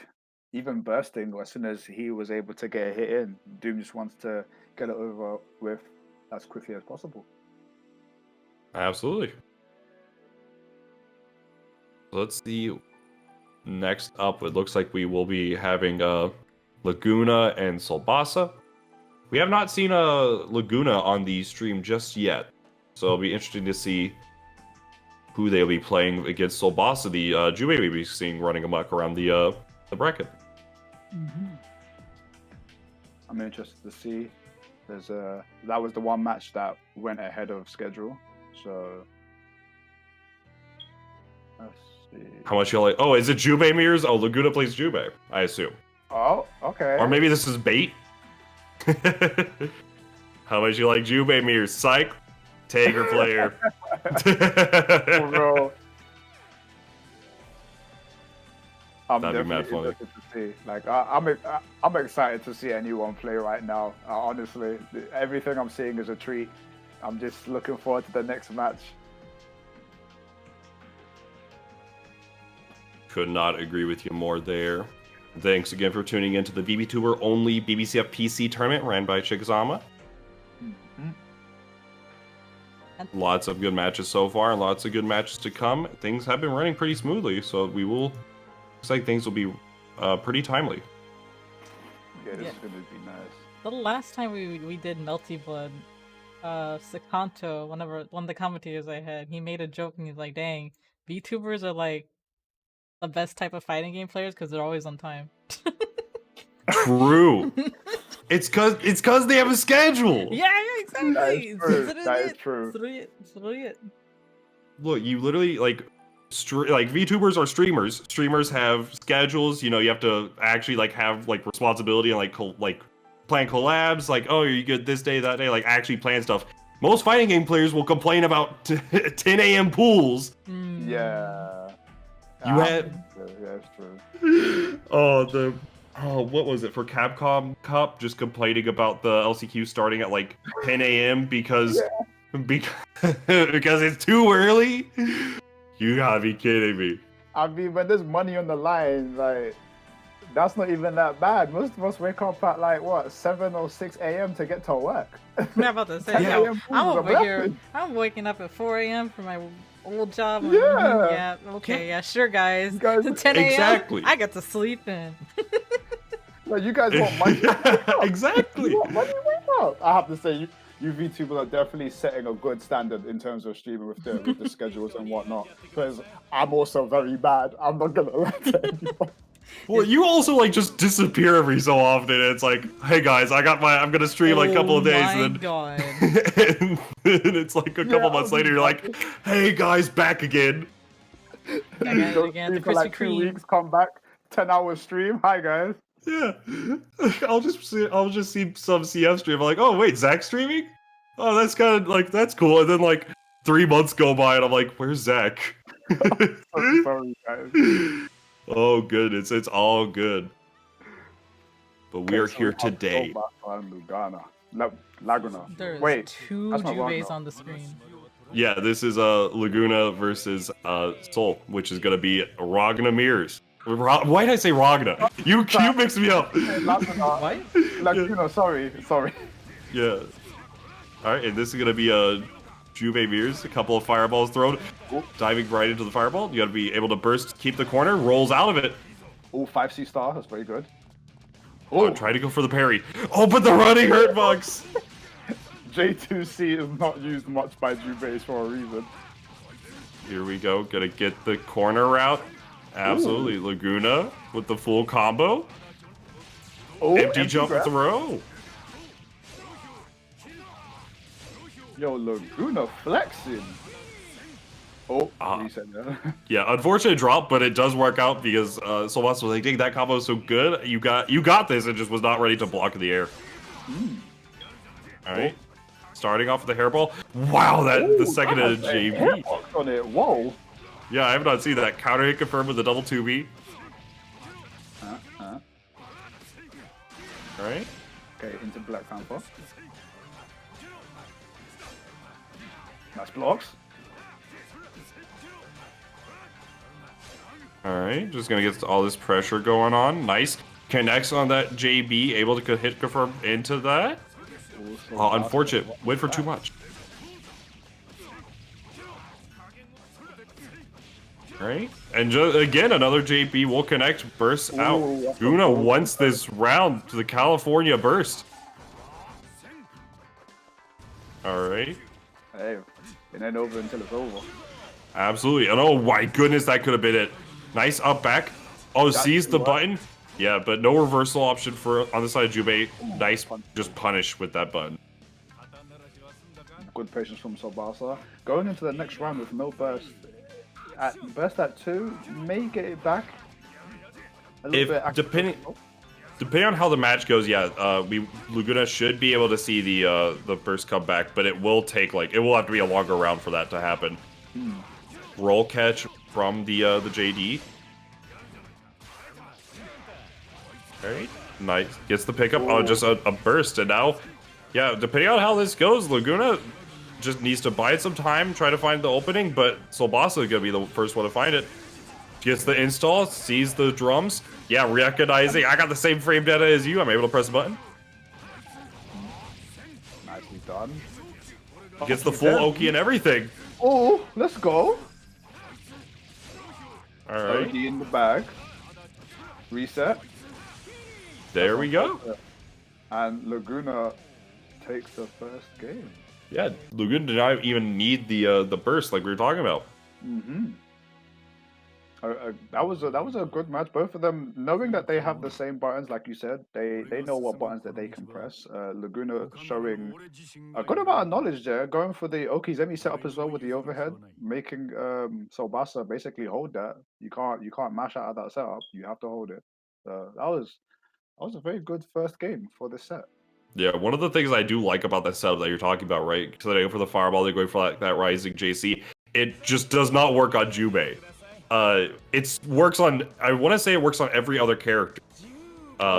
Because of the fact of how Jubei's hitbox is, he's like a little bit lower. You can see where the JC does whiff, but it's the fact that you still get the falling button option there. It is the fact that the fireball's still present. So even though in that situation it doesn't work in the mirror match, it is still really strong to go for because you're able to go for the falling hit on the second hit, and then you can jump cancel it for a. You may not work on Jubei, but it'd be testing. But you can get it in store for at JA potentially, but you at least get falling high-low. Yeah, I think JA works on every character. I think. Yeah. Yeah. That one should work. Yeah, into the records. Especially if you have the install, or if you have the meter to install, you can get a lot of damage off of it. But now, trying to find their options, the JB Warriors will collide. Who will come out on top? Nice, gets the first hit here. Really the first full connect. Oh, both bursts are gone. Yep, they don't want to get held down. Doesn't end the combo. Fall in JB. Side swap. Nice use of the roll. Rolls out. Rolls out again. There we go. That's kind of something interesting that Solbasa was going for a lot. Is consistently ending up the, I want to say 6C with the low. And just waiting for the opponent to just think, man, now you're going to go for the overhead. But no, Solbasa just very rarely use the overhead and just keep going for the toes. Nice, gets the Oki. Rolls forward. Oh, nice confirm, but a little bit just too late on the JB. Very unfortunate. Sees the button, nice block. Nice low. And 1 up 2B. Yeah, that was... I definitely thought that there was a corpse hop coming just to go to the other side, but I got mixed up as well there. Aaron Block will try to get full confirm from it, but no dice. Cross off. Got a lot of pressure going on from both sides here. Really, just trying to find that open hairball connects. Run under. Just put him back in the same situation. Oh my goodness! Yeah, just the one hitter from the hairball. Very rare sight. Solbasa just trying not to get caught. Nice catch there. All right. Fireball comes in just to help with that damage just a little bit. Should be able to get very being able to force mid-screen pressure. Acing him down. Goes for the overhead. RC Laguna. That's the first time I think we've seen like a RC used to extend offense. Yeah, it's been a while. It has been a while. Yeah, so that's a really good sign. Laguna definitely showing some stuff, able to RC confirm off of the overhead and able to take the set. Very good stuff.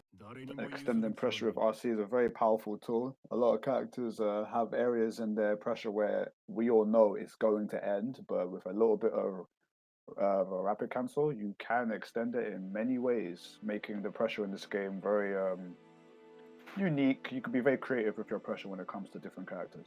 Absolutely, especially like in that situation with Jubei, right? Going for that overhead, you RC it, and if they block it, you still get falling high-low mix-up.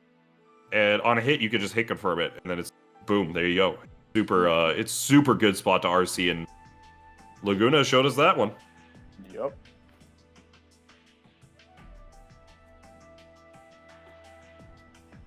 Okay, so with that being done, Laguna will move on to fight DOOMhammer in semifinals, but we're gonna probably go down to losers round 3 because we actually have the results now. So it will probably be I don't know if we're gonna go to losers round 3 now. Ryuk, are you there? Yeah, top 8. Okay, so we'll probably be going down to Sarina Penguina versus Ryuk. Actually, we're gonna do Kohaku versus Alma, and then we're gonna do Sarina and Penguina versus Ryuk. Gotcha. Oh, okay, cool. Just, rest time is equal-ish. Oh yeah, of course. Let's see. Okay, so we're gonna make Kohaku versus Baphomet. So that would be Tego versus Baphomet. Was that Izanami? Baphomet, yeah, I believe so. Okay. Yes, Baphomet was the Izanami. They lost to Doom in winner side. Ah, okay, cool. Yeah. Yeah, so we're gonna see how that goes. Izanami versus Tager. Oh boy.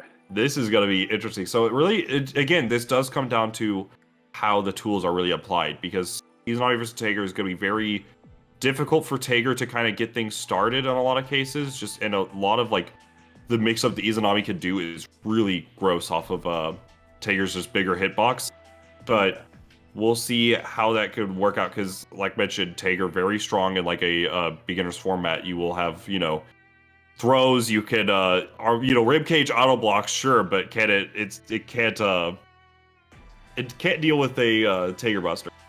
Yeah, so it comes down to how Baphomet plays neutral, because if Kohaku is able to get in any way and also bait out her, what do you call it, OD or meter reversal, it can be very problematic for her.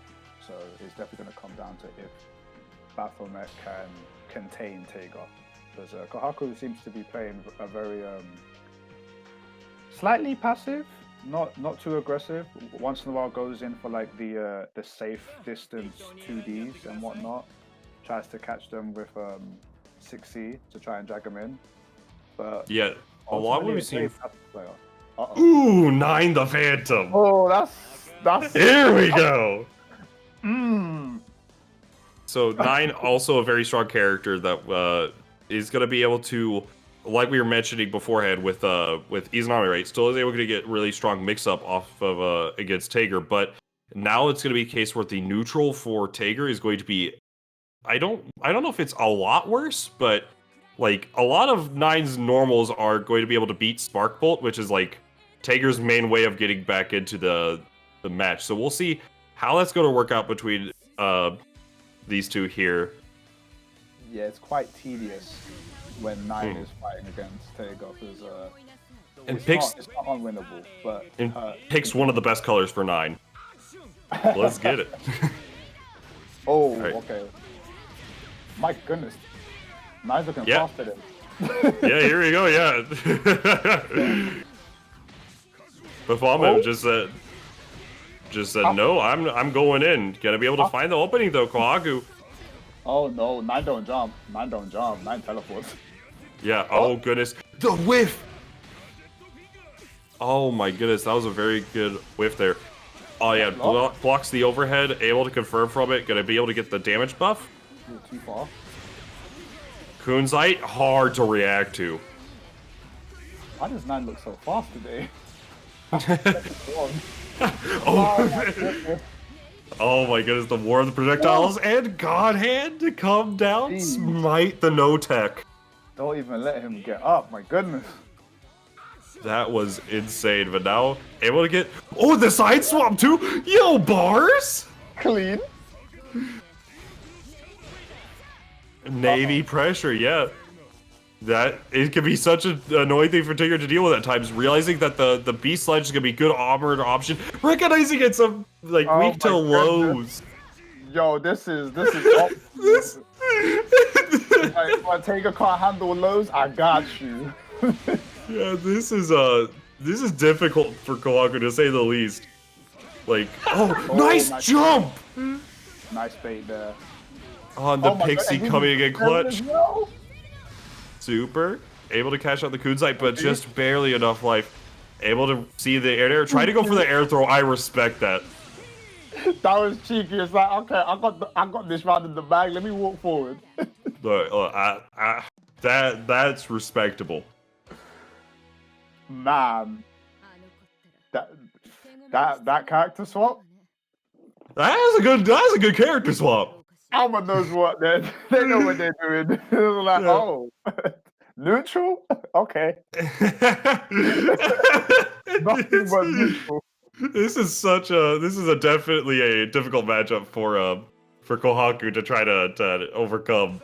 Like, oh, it's so difficult. But regardless, Baphomet really just show like it's not just like, oh, I'm gonna pick 9 and matchups like yada yada. It's like definitely has like a9. Like you see a lot of like familiarity with the tools, how spell gauge works, how to structure routes in order to get the spells you want. Like this is good so far. So let's see how Kohaku is able to come back from this. Really, we've said all this, but even still, just 1, maybe 2 good reads. Yeah, pretty much. I mean, the 2D whiff into the SPD was like, no one saw that coming. That was well placed. So it just takes Tager like 1 or 2 hits or 2 good reads, and you can put man in a very bad spot. Yeah, it's just like you're gonna have to fight the steady game of Baphomet, just really like playing this slow neutral, try to just contest like whiff punish, things like that. But then Kohaku, the moment he's in, just takes you to Vegas, win a couple of the slot games, and then bada bing bada boom, you're coming home with negative $10. Ooh. Going for the mirror as well. This is definitely matchup knowledge right there. Like, absolutely, definitely showing a little bit more matchup familiarity, but interesting to see how these are going to work out. Like this match is going to work out between these two. Sparkbolt connects, good, confirm. Oh, unfortunate, Collider does not come out. that's the anti-air. Pressure, just cashing out the wind as well. Just walking in and out of ranges, just trying to really play around Sparkbolt a lot. Very good stuff. Never pressure again. Alright. Nice hit confirmed. Just being able to cash out that bar just to get a little bit of damage. Really just keep this full screen pressure going. Overdrive just to get the whiff. Oh my god. That's so funny. We got ourselves on that. I was not thinking of that as an option at all, but that's so interesting to see. But this scooped out of it. What are you? No lasers, only scoops. All right, next hit kills pretty much for both sides. Just block All high. right. Just block high. Just block Yeah. high. Navy pressure. Oh, and the chip damage! Didn't barrier. Yep, chip is a kill option in this game. And if I don't recall, I think Sparkbolt has decent chip value, actually. Yeah, it does. It's Yeah. strong. It's a high-level projectile. That makes a lot of sense. Arrow blockable. Nice hit confirm into the 2D. Oh, goodness. The reset. Slot machines. All right. Ooh. Just using the backdash. Double. He just wants a hug. Absolutely. Kohaku just saying, get close. All right. Gonna be able to get the full route here again. And gets the full route. Ooh. Brights. Hands. 3C? No 3C? All right. Counter hit. Oh, just a little bit out of range for the 2C. Very unfortunate, but now trying to find his way in. If Alma gets magnetized, it could be very, very problematic. Yeah, this is. We'll have to see how this is gonna work out between these two. I don't know if the Astral. Yeah, okay. It's gonna try to go for the 720. Was not expecting it to actually connect on hit. Oh no! Oh! Nah, you got too close. Kohaku taking him away. Oh no! When you just stop zoning, and Taker's like, alright, hold in the bag. So easy as that. Are you approaching me? I respect that to infinity. No bias, but yo, let's fucking go, Cock. that was. I felt for Baphomet in my bones.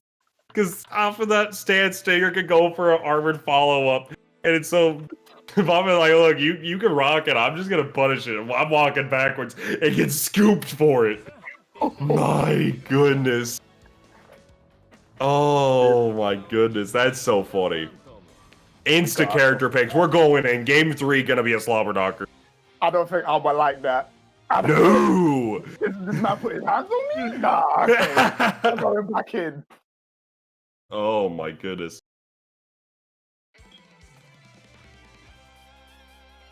Alright. So going into game 3, will hands be caught or will fists be thrown? We're about to find out here who's going to come out on top and who's going to be moving on in the loser side of this top 8. Moving into like the top 6. Oh, they're fighting for their life right now. For those of you that may have forgotten, this is losers bracket. Yeah, fighting they're... for their tournament life. So let's see. Wheel of Face turning. Game 3, round 1. Let's get it. What's the round start option? Jump in, gets thrown. I feel like Kohaku plays Guilty Gear. Yeah, it definitely is the Guilty Gear habit. Yeah, I feel it. I feel it.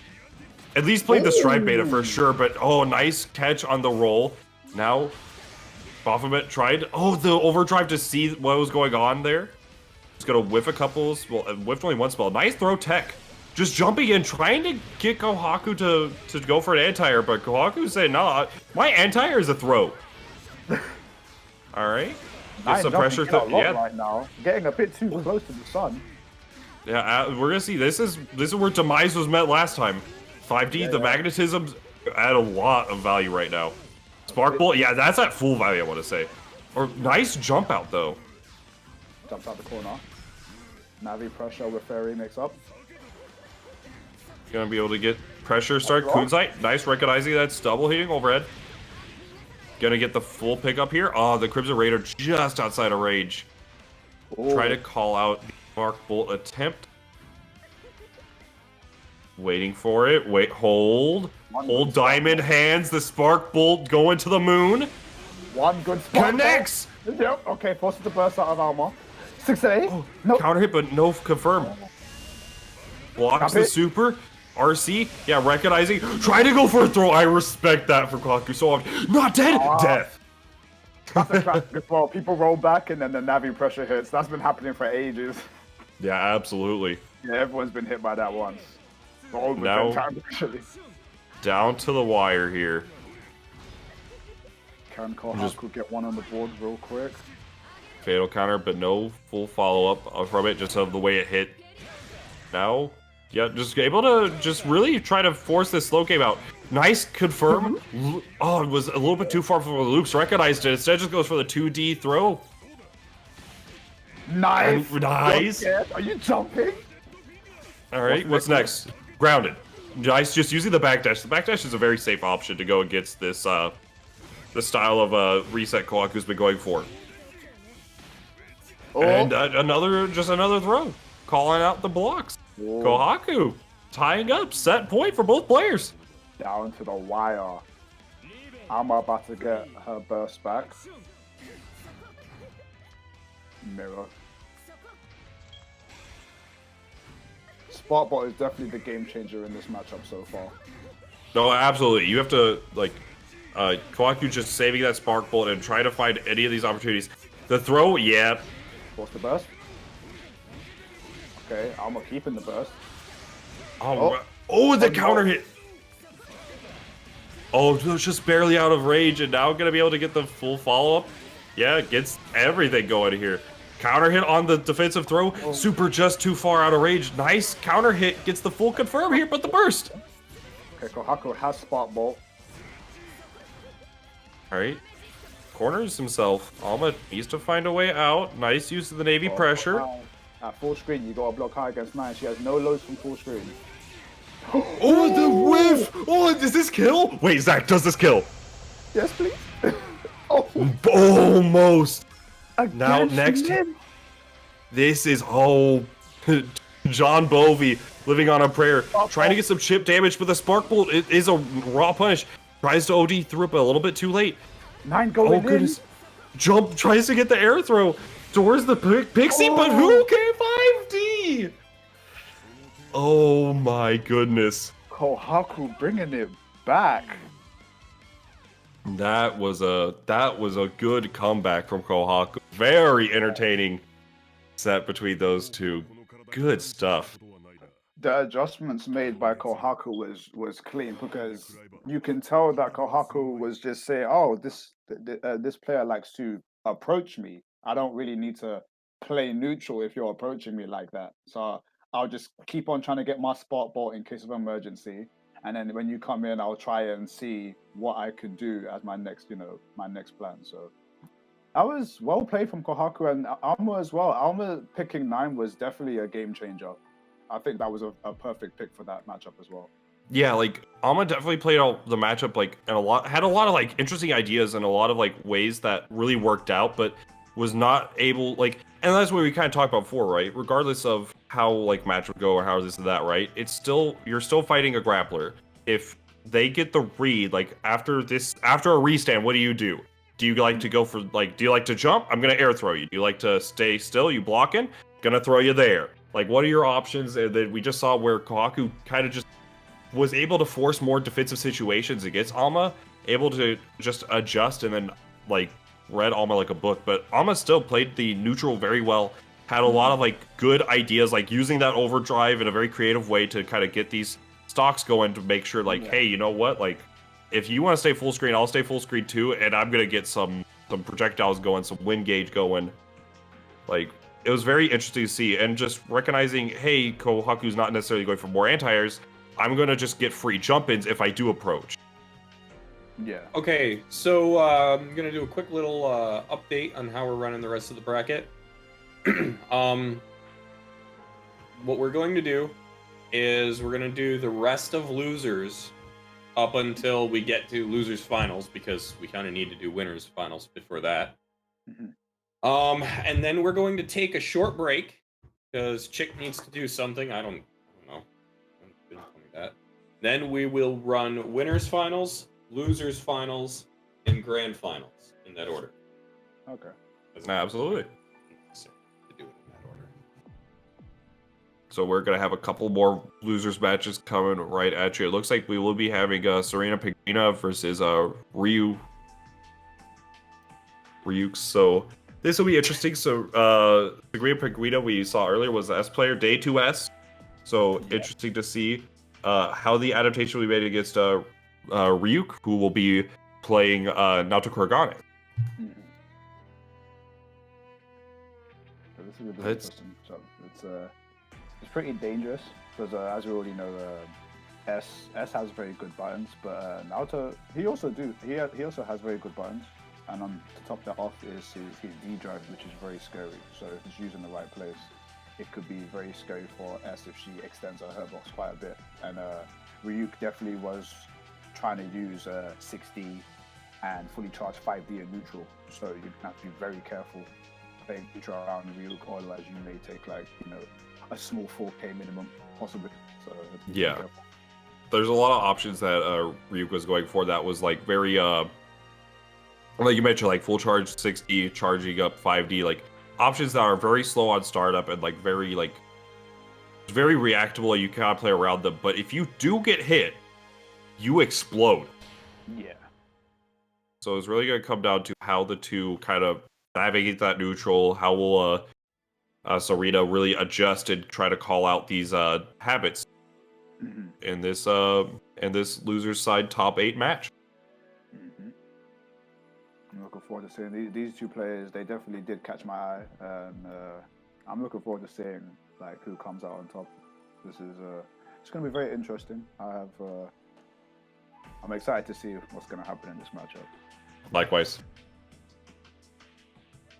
See, once both players are in the room and ready to go, it looks like we'll be starting right up. There they are.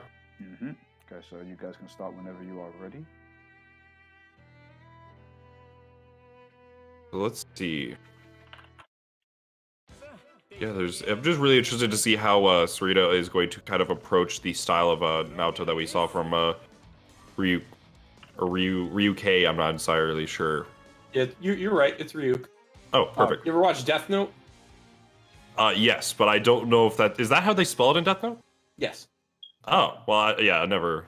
Anyways, so now we're gonna see how it's gonna work out between two. It's also interesting because Ryuk definitely was not using a lot of like the deep is, you know, one of like Naoto's very I would say noticeable tools, right? That DDP just going full screen. We didn't see a lot of that going on, and curious to see how it's gonna work out between everybody here. Let's see, game one, let's get it. Nice with the JC, using the projectiles just to get that safe pressure. Plus frames. Guard crush. That is one thing to... Yeah, that was one thing we actually forgot to note about Kuragane, is that fact that all of his charged blood moves will break your guard unless you barrier. Barrier, very important. But now more DPs coming out. Phantom Pain, recognizing, hey, I just got to crouch under that. Fatal counter. Nice blocks. Oh, scoop. That's actually so, like, that's the classic, like, this is the first time I've seen or one of the first times you see like S command throws. It's like, oh, is that an overhead? Let me block it. Oh, I got scooped for that. It's like the classic demon flip, right? Yeah. Nice 5B. Putting up a wall. Nice use of the overhead. Goes for the lows. Plus frames on the Gwaine. Oh, buffered the command throw. Didn't believed in the defense, but now able to get started with that 5B. JD to get in, get some pressure going. Yeah, JD definitely controlling a lot of neutral, and Sarina's been using it in the past few matches as well. There's a DP. Nice Good block. stuff. Oh. Yeah, doesn't want to get hit with that fatal damage. Nice, but... Oh, guys, reset, okay. Yeah, there we go. Doesn't quite get the combo though. Nice Plus blocks. frames. Yeah, recognizing Ryuk, just going for the block. Counter hit on the whiff. And just like that, finished. Oh, and no burst. Remember, you have your burst, guys. Remember, you have your burst.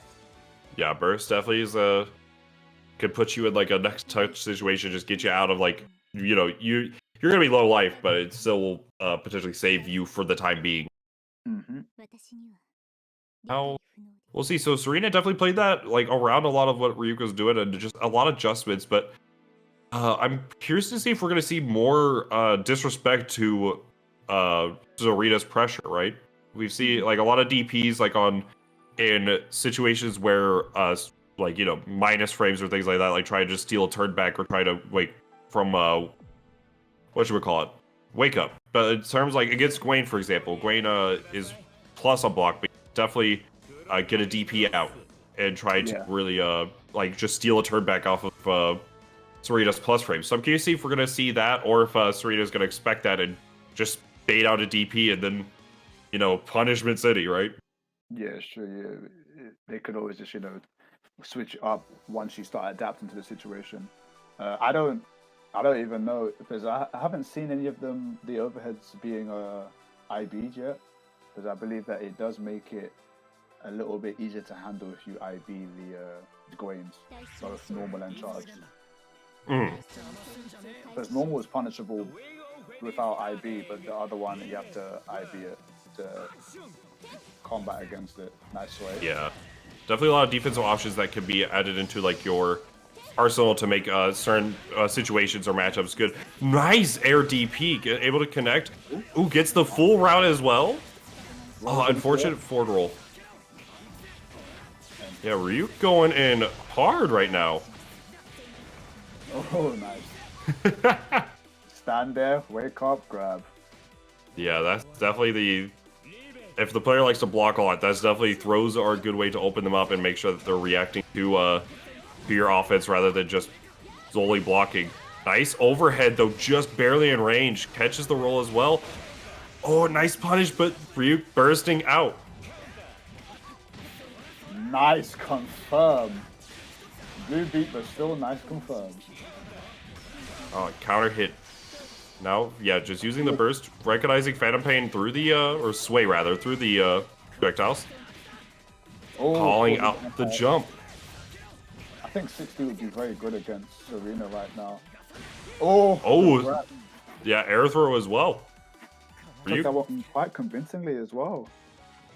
Yeah, that was definitely like a major upswing. Ryuk just realized that the Sarina was kind of controlling the pace of the game. Really, just a lot of things Ryuk was going for just weren't really going well in game one, and then just said, "I'm just gonna crank it up to 11 and just see how you deal with it." And worked out pretty well. Very good stuff. And like you mentioned a while ago as well in one of his previous matches, Ryuk definitely knows when certain combos allow you to air tech, because they have definitely been catching people teching in the air, teching both forward and back. They know. That being said, in this game, you also can tech downwards. I don't know if everyone knows that as well. You can tech downwards. There's a lot of defensive options that you kind of add into your arsenal, but we're going to see the song of our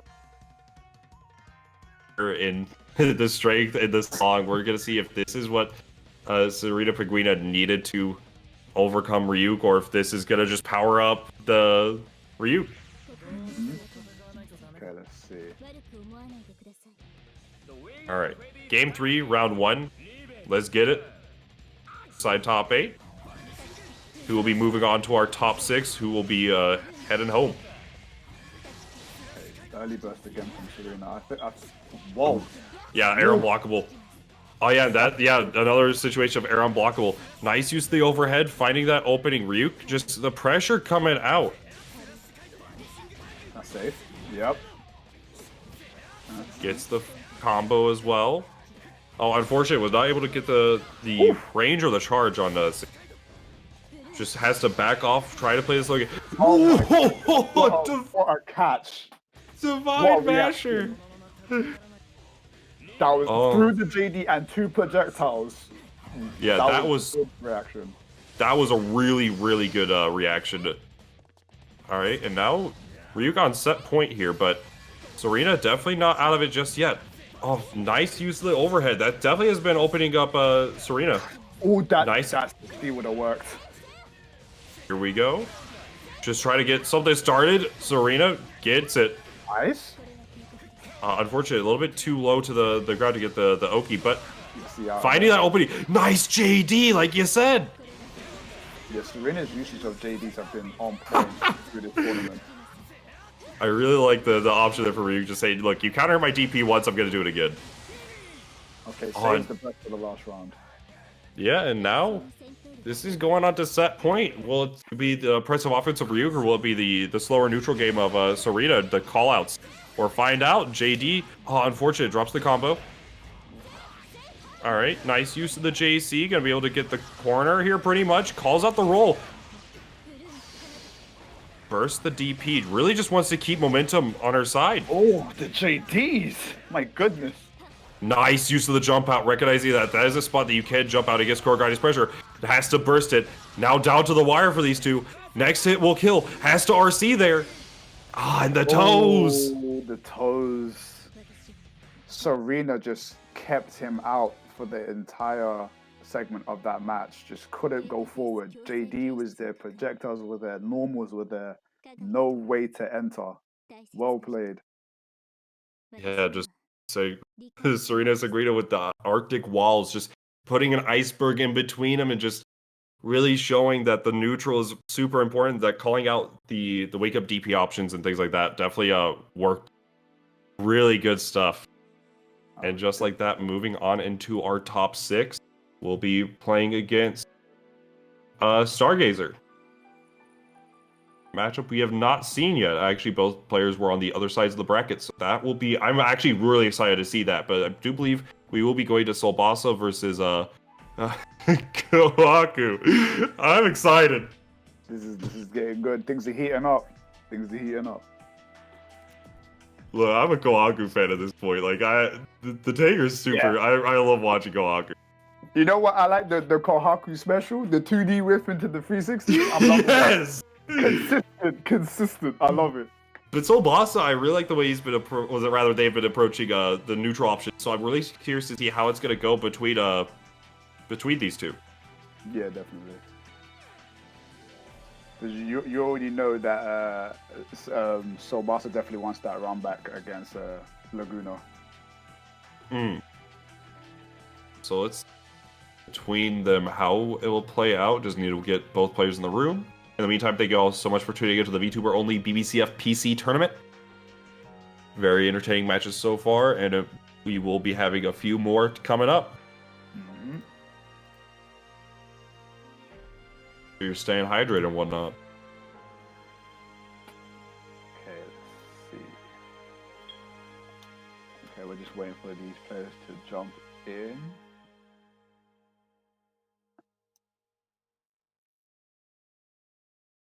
I wonder, is this VTuber only tournament going to be like a monthly thing where like VTubers try and like say who's the best at these games? I'm actually looking forward to these. I'm not gonna lie. Like a challenge series or whatever, that'd be interesting. Yeah, like who's the best VTuber at? You're just trying to push work onto Jake. I mean, I wouldn't do that. I was actually thinking about it actually. Oh, hey, well, there you go. Like if she possibly runs it. What called them before? Oh my god, I cannot remember. To save my life. Well, like a league? Yeah, like a league. Dannison. There we go. Like a Dannison. Yeah. I could do that. But like that would be nice. Like you got bragging rights for every month if you win one of these tournaments. Like I'm the best VTuber at this game for a month, and then they come back for your soul. Yeah, Rambat, I like that as well. Rambat, yeah. It's all fun and games until Chixama enters her own tournament. I'm debating on Goon finals for this, honestly. So for the final boss, I'm debating. Look, every Chixama stream needs a little sprinkle of Hazama. Yeah, no one played Hazama so far. I'm disappointed in you guys. I'm a little bit sad. But it's fine, I guess. The matches have been really good. Yeah, they have been. But if you do the last match, that's nice. I do see some tournament series where they do like the traditional last match. The streamer comes up and, you know, has to have that one game. Pafumpin special. Yeah. That would be nice. That would be nice. You have to, you know, you have to bless us with your appearance. That would be nice. Yeah, I might do it. Like, I'm definitely going to be planning more VTuber-specific tournaments. A couple of people asked me, I'm doing Strive for sure. Like, Global Strive. Check out for that. VTuber. Oh, yeah, of course. If you're a VTuber, check it out. I might be being rigged into helping Shibarizu with Strive stuff too, so we'll see. That would be nice. Okay, let me see. We're waiting on Kohaku and Soul, right? Yes. Let me go ahead and ping them real quick. The Strive Bay was fun. I love It was Strive. nice. Love Strive. I'm so glad it works like across the countries, man. That was nice. Oh yeah, that was playing to like Japan and Korea was like phenomenal. Like, granted, it's not like the I wouldn't say it's playable, which is like insane to think about. Where if you go, my favorite is whenever you like look up like BBCF just to compare like netcode wise, like videos where you see like some guy playing to like Japan and it's like 30 frame delay, and you're like, what is going on here? Some of them can play in it too. That's the crazy part. I could not tell you. That's. But it's so it's interesting to see it. Like being able to play internationally is like super. That was great. Oh, there's gonna be loads of Blazblue tournaments this year. Don't worry about that. Blazblue, Guilty Gear, all the games. Don't worry about that. Yeah, if you're looking for some Blazblue tournaments, I know Boston Blue Beats runs theirs like what, monthly? Weekly. Weekly. Every Oh, Friday. really? Oh my Yeah, god. Dang. I've only last year, I think maybe September or October or something. So yeah, Sounds like it's there's plenty of tournaments online Yeah. that you guys can join. Trust me. I did make an announcement for my big stream yesterday for hitting 2K, but I'll go ahead and say it again to like, well, since everyone's here later. okay. Alrighty, and now getting into the match, we have Kohaku on the left side, Soul on the right. Let's get it. Are we gonna see that crazy round stuff from Solbasa? Okay. Just goes for the up back, just really trying to play, probably going to be trying to look to play like a very pressure or air approach heavy game, trying to play around Kohaku style. Yeah. There it is. It's gonna be very hard to contain this cat as a Taser. Oh, absolutely. Install? Oh, he gets the pickup off. I didn't know you could pick up off that. That's insane. Yep. What? God, I love these hitboxes. I never have seen that before. Yo, the people's elbow calls out the. Oh! There's so. What is happening? That's special. Oh no.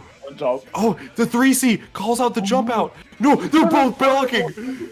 Trying to call the patience. Wait, the burst. California, we believe. Oh, unfortunate drop. The tries to throw the seals. That I'm so scared. What? What is happening? Stop! He didn't even hit the ground. Yeah, this game is sick. Is that where you going? Goes for the normal throw, gonna be able to get the collider. Gets the restand. What's the idea? Oh, try. Oh, just the magnetism not working out. Goes to the other side and gets a full punish. Oh my goodness! Somebody clip that round. All right, gonna be able to get the full ender here. Yeah, he gets the fireball. Okay. Falling mix up. I need that Laguna used against him. Oh, here we go. Oh. Nice JB. The air to air is on point. They can combo off that. All right. Nice just throw. And then goes for the restand. And now what's the schmix? Try to go for route extension. Oh. Counter hit through the projectile. Armor for days, but not on recovery. Goes for some jabs. Tries to keep things simple. Oh! No! Man like Kohaku. Yo! Yo! This whole tournament, he's just been saying, "Are you actually approaching me?" Kohaku with the Raisin Bran 2 scoops. He's just built different. Kohaku, well played. Oh my goodness, that's insane. Like, I like the way Soul's been approaching this. I think that a lot of like what they're doing is like correct, and like a lot of like the ways that like applying your Oki, applying your neutral tools and whatnot. But then Kohaku just says, forget all that, I'm just gonna scoop ya and I'm gonna scope you again. Armored right through it. Like, I didn't even feel it, bro. Yeah, like the armor actually might have to deter Soul from trying to go for those drums. Like, because depending on your spacing, you could just get destroyed for it. Yeah. If Kohaku perfects that, every time they use install and press D, it could end them. They have to be very careful with how they play neutral against Kohaku right now. Ooh. Alright, just gonna get the setup here. Tries to go for the JB, gonna be able to get a full connect here off the counter hit. Good extension there with the Python. Alright, and now just have to wait back into the neutral. Things. Oh, here we go. Oh. Alright. JB, nice hit confirm. Oh, but went a little bit too early at the cat ball. Alright. Oh, goodness, the JD snipe gonna be able to find the confirm here and gonna be able to get the kill as well. Soul on the board. Okay, didn't really give Kohaku a chance to really breathe at all. Yeah, very good stuff.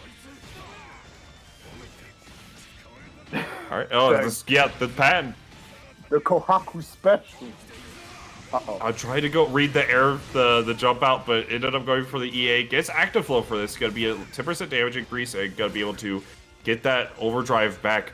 Just rocking the drives from downtown. Just trying to snipe out Kohaku for trying to do any additional option. I like the mutual respect when it comes to them in close quarters. They just sit there and stare at each other. Yeah, and they back off. Absolutely, they're both fearful of what the other might do. Yeah, no mashing, no nothing, no grabs. They just look at each other like, okay, let's just back away slowly. Oh wait, 2 scoops. This is the first scoop. Will the second one be enough? Try to go for it. Try to go for the patent, but was called out by the jump out. We'll jump in rather. All right. Oh, no, Tries to go for the seals. Yeah, they may have been super actually, but burst. Oh, all no, right. don't see it. Oh! Be careful, my God. Oh, crossed up the barrier. Crossed up barrier. Yeah. That's so interesting. Ooh. Well, that's a good thing for Solbasa in the sense that at least Solbasa knows that because they use two or three different patterns for the D drive after install. At least Solbasa now knows that type of how he got caught up before may not happen again. It may not happen again. Because Kohaku had trouble trying to do any type of reversal there. So at least that we know that they haven't perfected the reversal. So Solbasa is going to be using that still. Goodness, that just really good awareness from both sides right now. We're going to see exactly if Solbasa can keep that momentum up or if Kohaku. That's one of the things that I think Kohaku has been doing best right now is that once your momentum gets started, you just like really puts a stop sign on it with just like one good reversal command throw and then just really puts all of the hold in that momentum. Yeah. So it's one apiece right now. Who is going to move forward and who's getting knocked out? We'll find out. 1-1 on the board. This is loser's top 6. Loser's top 6. Let's get it. Nice use of the backdash. Taker's backdash is one of the best ones. It's like in Volt and whatnot. There he goes for the knockdown. JB, 5B counter hit. Alright.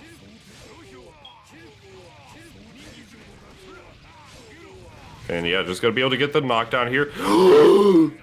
Was not ready to call it the forward roll and gets air thrown for it. Oh goodness, unfortunate whiff of that 2C.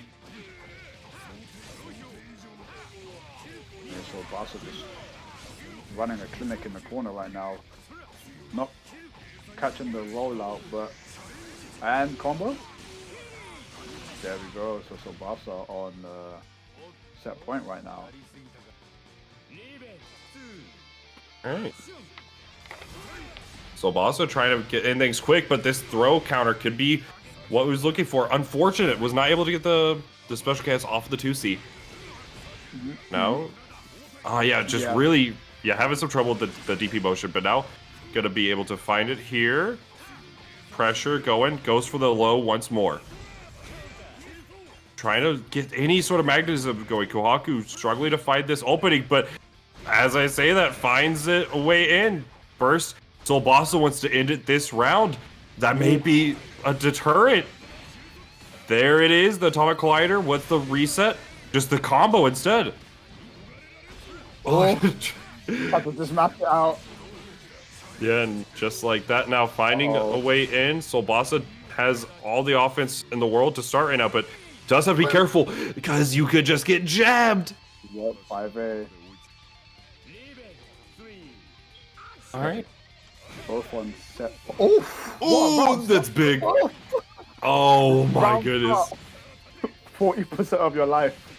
Oh, did you say 40? Make that 60. More? Yeah, that was actually 70. Jeez. Yeah, that's how quickly Taker can end your life, folks. It could have been done. Yeah, and oh goodness. All right, seals. Oh, the mixerization station. Oh. Yo. Does it land in it? Spot ball. Nice. Able to call out the what I assume was a crossed up 5B. Oh, got hit again. The people's elbow. That's enough. Kohaku. The people's elbow. From the people's elbow falling from the heavens, and just like that, great. Able to get the hit. My goodness, Kohaku moves on. My goodness. Kohaku is making plays, I have to say. Yeah, that was an entertaining set. But now, but great play from Solbasa as well. Unfortunately, will be knocked out, but they did play excellent. Had a lot of great. I really like it because you can also just see where like ideas are being implemented, saying, "Oh, that's been working. This hasn't been working. Let me adjust." Whatnot, and just like the growth throughout just the tournament alone. Like great awareness, great adaptation. I can't wait to see more of them playing some CF. But we do have a Kohaku pulling it out on top, and we'll be facing the winner of this next set coming up, which will be Stargazer and Sarina Penguina. Mm-hmm. Excited to see this. One of the ones I'm excited to see as well is Sarina's been doing a very good job about adjusting a lot of like her neutral, a lot of her pressure, and just like really good adaptations to like the system mechanics, things like that. Whereas Stargazer, we did know has been playing Blazblue for a little bit, does know like is a little bit more familiar with the all the options available, but will it be enough to stop the up and comer? Yeah, that's true. Okay, let's see. Need both of them to get into the room, and we will be right underway. Mm-hmm.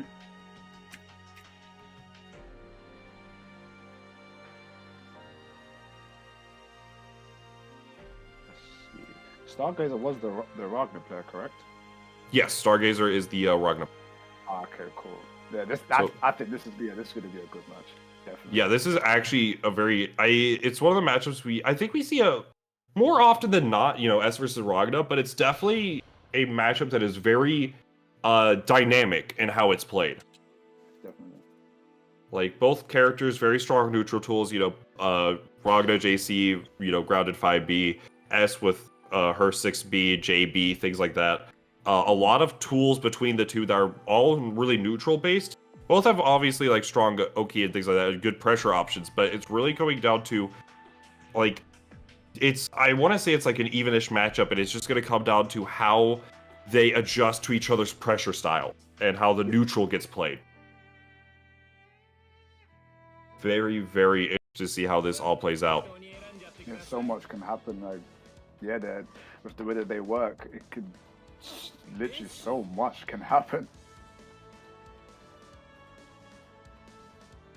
And the matchup can be played in so many different ways, as we've seen in the past as well. So honestly, this is going to be a nail biter.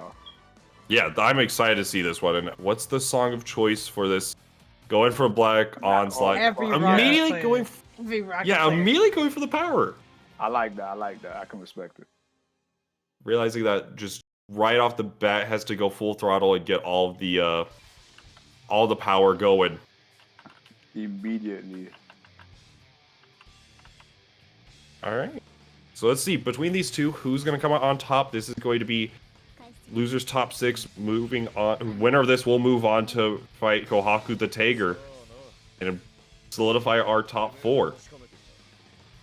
Who will move on? Who's going to be left behind? Let's find out. Game 1, round 1. Let's get it. Go Blaze. 5B. Yeah, and we're going to see, I imagine we're going to see a lot of this. A lot of the fireball, a lot of the JD going to be really, no, the blocks! What? Oh, that, I'm already turned. All right. Oh, no, yeah. Yep. Not a real safe jump. Call out. And now, just trying to find that opening. Nice air-to-air confirm. Was not ready to block the DP, though. That is going to be one thing. We haven't seen Sarina play against a more wild... Granted, Ryuk was a wild boy, but Stargazer just consistently is going to present the option. Baiting out the DP this time. Hit the 5D? Oh, if he turned around to 2B, I would have been done. And nice recognizing the gap. Stargazer once with the California burst, I believe. Oh, but caught jumping. When it ends like that. Yeah, that was very interesting to see right off the bat. Now we're going to see how the round start 5B to call out. That's insane. The throw. All right, going to be able to get the corner routing here. Pressure started. 6C will call out just to going for the burst. Oh, and stayed in the corner just to keep Stargazer in. Welcome to your new home, amigo. Oh, wake up grab, but jumps away. That doesn't connect. Nice blocks. Plus frames. Trying to find a way out. Counter hit. Plus frames again. Abusing these plus frames. Throw counter. I feel like someone might have told Sarina, you know that's plus, right? Real quick. Whoa. Oh, RC. Wow. Interesting routing to say the least. Now, he's going to be able to kill off all that, though. No, I can respect it. The double 5D, getting more health back. Yeah, I mean, it worked. All right, and now, just like that with a big comeback, that's exactly what Stargazer really needed. Twinkle Toes gets the ender. Actual safe jump timing, very nice, but no DP this time. Plus frames, a plenty. Oh, trying to call him out. Come on, crap. Oh, Jabs! No, okay, she snuffed it. That worked on a lot of opponents in this tournament, but she said no. All right, and just throwing these fireballs, controlling the neutral. This is my house. Oh, and great block. All right. Yeah, I mean, Sarina's been reacting to Galt Haze. That's insane. Baits the DP, but no full punish. Air to air almost gets it. Oh, he doesn't know the combo. And the wake up 2A. This is a good set. Oh, no bursts required as well, or no burst used. Yeah, like my goodness, that was a good set. And we saw that, like, it's interesting because we see where Sarina is ready for a lot of the Gauntlet Hades and a lot of like mix-up options that oh my goodness, Stargazer has been going for. But it's like you could even like it's just funny because you could tell that they're still new to the game because of the fact that they're good. Like they're reacting to everything. They have good fighting fundamentals, but it's also interesting because of the fact that against Ragnar Gauntlet Hades, you could block the first hit, and then afterwards you could just crouch the second hit and like mash 2A, for example, or like a low profiling move, and it will the follow up will get punished, or you will just get a punish on the negative frames from just going for the Gauntlet Hades. Yeah. So it's very interesting to see how these two will work out. Sarina played it very well, but Stargazer definitely not out of it. Who's going to come out on top of this game, too? Yeah. Like, I feel like for the new players, when they find out that there's gaps in certain things, they're going to be so happy and surprised. Yeah. I could punish Corner Hades? What? I could duck it? Alright. Oh, almost connecting there. Oh, okay. Burst because they saw Fatal, but no conversion. Tries to go for a dash 5B, but gets 6B instead. DP's out of the corner. JD cross up. Alright. You're just going to go for this neutral. Stargazer just getting comfy in the corner. Final on that 5D, insane. Able to get the combo here. The air unblockable on the 5D. Does Stargazer know about blood size? Maybe not, actually. I have not seen a... I haven't seen one, have I? No. And, oh, yeah, there you go. Blocks. That concept. Yeah, there you go. Just wake up DP. I don't think I've seen a blood size yet. No, actually, there has not been a single blood scythe. But granted, blood scythe is like good, but it's kind of like a unorthodox move. Whenever you look at the rest of like the tools that Stargazer has been using, they're more linear in that sense. Yeah. Which makes sense, especially for like getting more comfy with the game. All right, able to get the confirm with the air to air. Plus frames, who needs them? DP. Yup, didn't hit. Nice, avoids it. Yeah, recognizing a lot of the options to get around the charged Gwain. Wake up throw. Blaze. Nice. Oh, didn't get the follow-ups. Very unfortunate. Get him now. Forces the burst out of Sarina. The whiff punish. Punish. Ooh, the Hell's Fang follow-up. Just gonna be able to do some work. Just like that, Stargazer on the board. Okay, so it's one apiece right now. Stargazer getting his footing, going in. Trying not to give Sarina too much time to breathe. Because like you said before, Sarina is not really the type of player to like press too many buttons in neutral. Definitely taking her time in the neutral, and Stargazer definitely the complete opposite. He will press buttons in neutral if he can. Hellspang from mid-screen. So let's see how this is gonna work out between these two in this final game. Man, this is exciting to say the least. I actually have no idea how this is gonna go. Yeah, I don't know.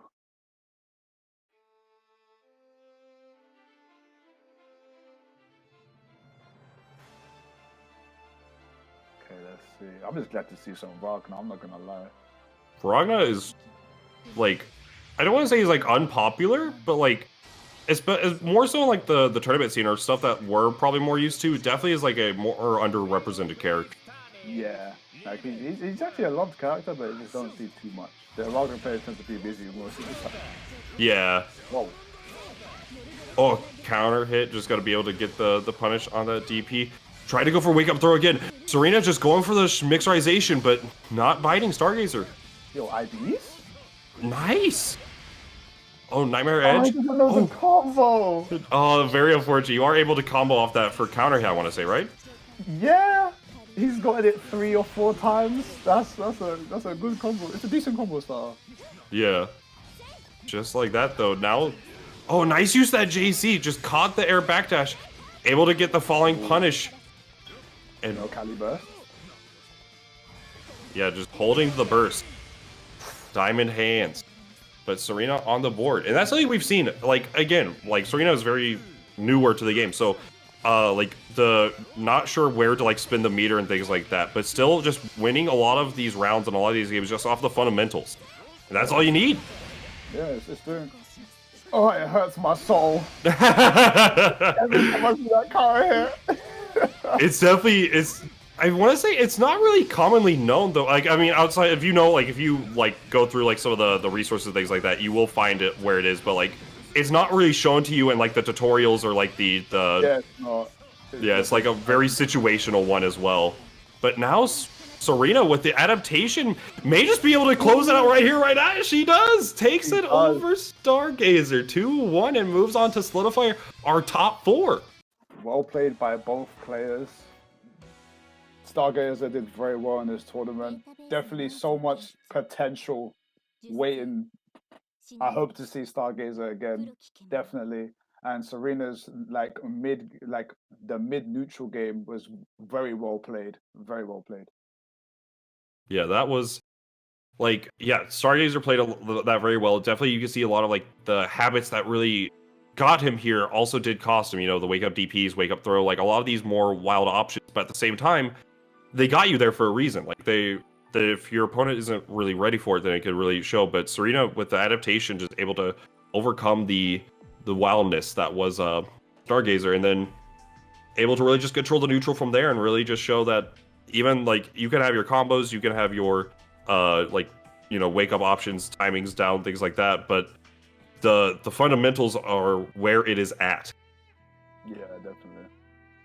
We'll see if that's going to keep Sarina moving on to the bracket, solidifying our top 4. Does have to fight another wild one, to say the least, Kohaku.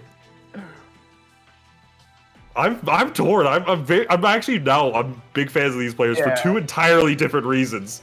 These are definitely 2 of they've been causing a lot of hype in this tournament. I'm not gonna lie.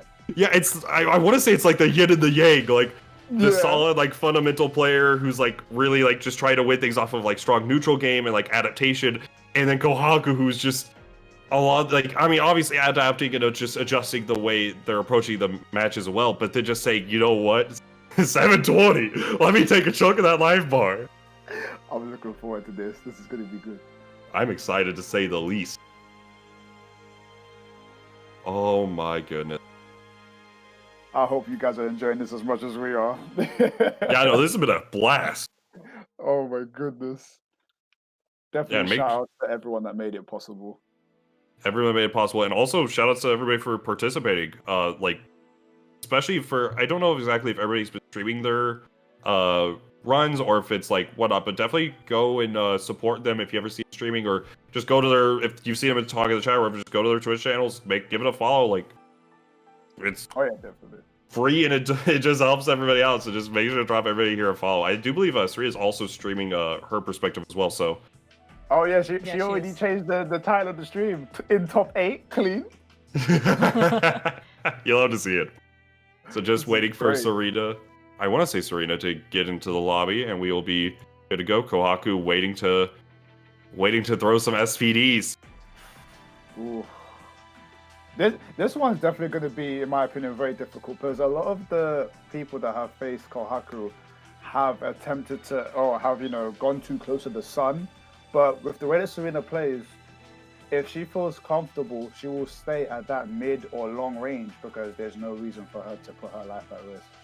I definitely agree. I think Sarina is probably going to be one of the harder ones for Kohaku to overcome, because of the fact, like you mentioned, the difference in playstyle and the general knowledge, you know, general like fighting knowledge, saying, okay, you're the grappler, you're far range, the way you apply magnetism is through your spark bolt and then through your drive normals and obviously command throws and stuff like that, but I just have to avoid your throws and like your general neutral range, and I just have to play this really long range using my 6B, using my fireballs and whatnot to really just keep Kohaku locked down. We're gonna see how that's gonna work out though. Yeah.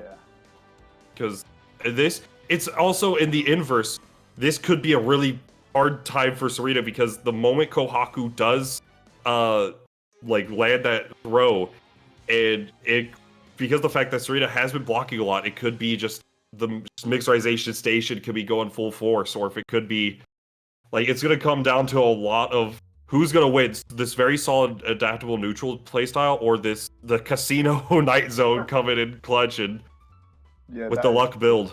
Because she's not one to DP often, and she also does like to up back to get those JDs and the projectiles, and we've already seen Kohaku do the gadget finger into jump SPD resets, so she's gonna have to be very careful on the defense when he finally knocks her down. Yeah. Oh, nice jump back, able to force plus frames, counter hit. Yeah, and this is okay. Well, Sarina has found a method of getting in. It's just using these plus frames, using these jump ins, and just try to find a way in. The people's elbow, attacks out. In the corner, has to find a way out, but able to get the combo from here. Catches the roll though. Counter hit again. Tager's counter hit reward is insane. Oh my goodness! It just took that one catch.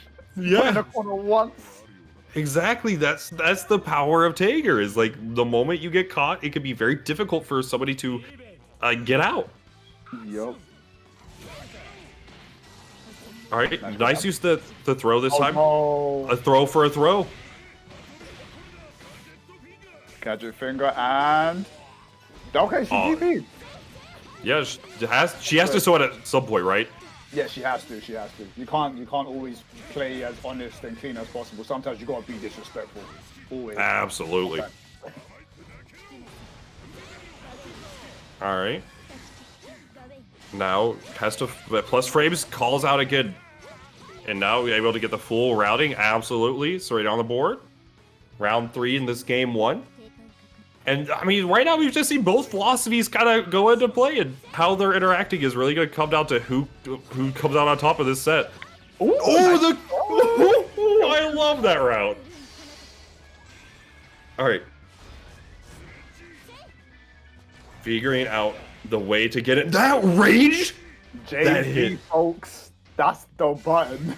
Yeah, that. Oh, S's range is so good. I like that. Oh, counter hit. But who churned the butter, able to recognizing that this in the corner loops for days? Is this first save? Maybe? It's hard to say. Yeah. Oh, 2C putting in work? Shocking. Oh no. Oh, counter hit. 720! Okay. Not dead. It's not dead. But the next, the Schmicks. Oh, he based the deep. Ah, didn't bait the DP, just committed saying this is this is my house. Insane. Kohaku taking game 1.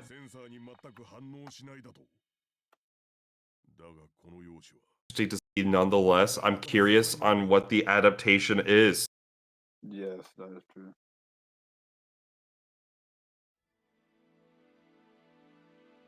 All right, I like.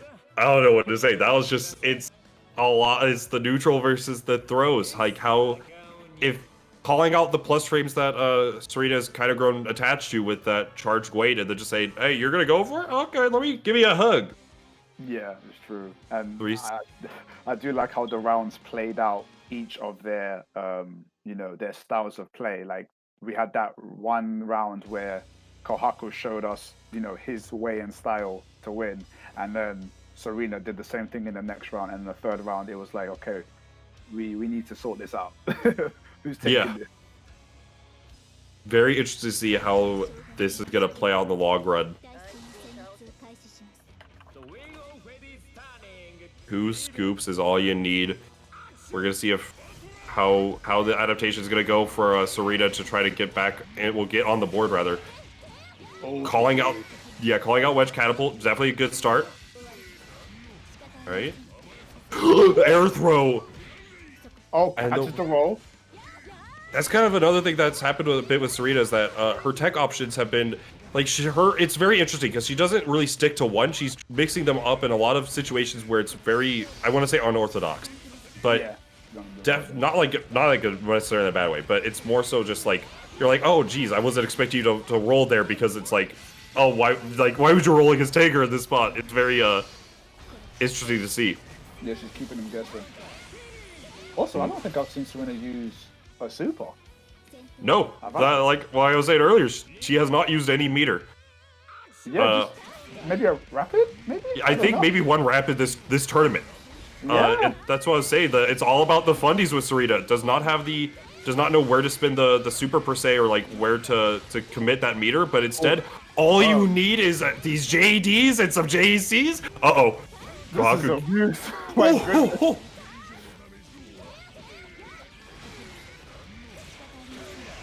No. Calling out with the instant overhead. Oh, Oh, but the fireball, the spark bolt, Alma. blocks, tries to jab, but no dice. Just opting for the burst. Sarina recognizing, hey, I could probably just win off of this. Oh, instant blocks. The IV. Kohaku turned up. What the? A nice use of the JC, calling out this throw again. Sarina with the reads on the reads. That was, I was not expecting 3 IBs. Okay, Zach, here's my question. Was it 3 IBs, or was it like a 1080 spinning and just getting the IV timing that way? Because I can tell you from experience, that is not a uncommon thing. That is sick. That is a thing. Oh. But man, I'm sorry. Okay, for those of you that don't know, seeing a Taker flash white is actually incredibly scary. Okay? It is. So when I saw him flashing white, I'm like, oh no, she about to die. I was, my heart skipped a beat. Oh, I don't like seeing Tigers flash white. I'm sorry. dude, it's so scary. Don't cancel with Tree. I'm out. Oh man, dude. Even like from like an Azure perspective, if they like IB Gustav, I just think like, man, I am right in your face and I'm minus. Ya bye. Leave it. Oh my goodness, this is exciting to say the least. This is so good. All right, down to the wire, game 3. Who's gonna come out on top? Kohaku versus Sarina and Penguina. Let's get it. All right. Decide opting to walk back, charging the spark bolt, realizing that's been one of his ways to get in. Tried to go for the reset, but no magnetism. Yep. Nice. Six, counter hit, just opting to burst it. Oh yeah. Realizing that has to kind of respect that to a degree. Oh, flying with the fireballs. You went faster than the fireball. Oh, whoa. Punish, yep. He's definitely not too strong on punishing the air ones, but on the ground, Kohaku definitely has his punishes. Absolutely. Punish. Oh. Alright, now Sarina just try to find a way to control this neutral, realizing any sort of whatchamacallit, guess from Kohaku. The burst! Oh my goodness. Burst into Sledge. Very good option for Kohaku. And honestly, bursting to secure the round like that, totally fine. It's just going to come down to how the pace of this next game goes for Kohaku. That could be devastating. Counter hit! Rolls, gets caught by the 2D. Very unfortunate, but now a little bit out of range for the 3C. Fast fall? That was the A version. Uh-oh. Oh. No. Try to mash out of it, but no dice. Oh. And a throw. Had good timing on the burst, just waiting for it to go. 2C gonna connect, and just like that, Kohaku takes it over Sarina in a very explosive game 3. Definitely taken out one of the hard hitters in this tournament, I must say. Both of them were hard hitters in this tournament, so that match definitely, that was an important match. Yeah, that was insane. Like, great play for both of them. That's, oh my goodness. Well played from both. And Sarina, day 2S, literally got to top 4 without using any meter for supers, no astrals, nothing, no cross triggers, nothing. She literally just sneaks people with neutral and buttons. The pure fundamentals. And honestly, a lot of like the hits that really came to bite Sarina the ass came down to like system mechanic things that are like, oh, that's how that works type situation. Like rolling versus after that just getting caught with like Tiger 2D. So like really great play overall from both of them, and make sure to go follow Sarina on her Twitch channel, streaming right now. Definitely. My goodness. That was well played. Well played. Well played. And it looks like we... So That was Yave. is it the break? Are we taking a break now or after this match? We're taking a break now. I'm doing this real quick. There you go. Go follow Sarina. She does a lot for the VTuber fighting game community, so definitely check her out. Okay, We're gonna take a short, break now? a short 3-minute break. We'll be right back. We'll start winners finals and losers and grands. Cool. And I will also be re-announcing my announcement from yesterday in case anyone missed it. So if you play BBCF, you definitely don't want to miss that. Yeah, we will be right back.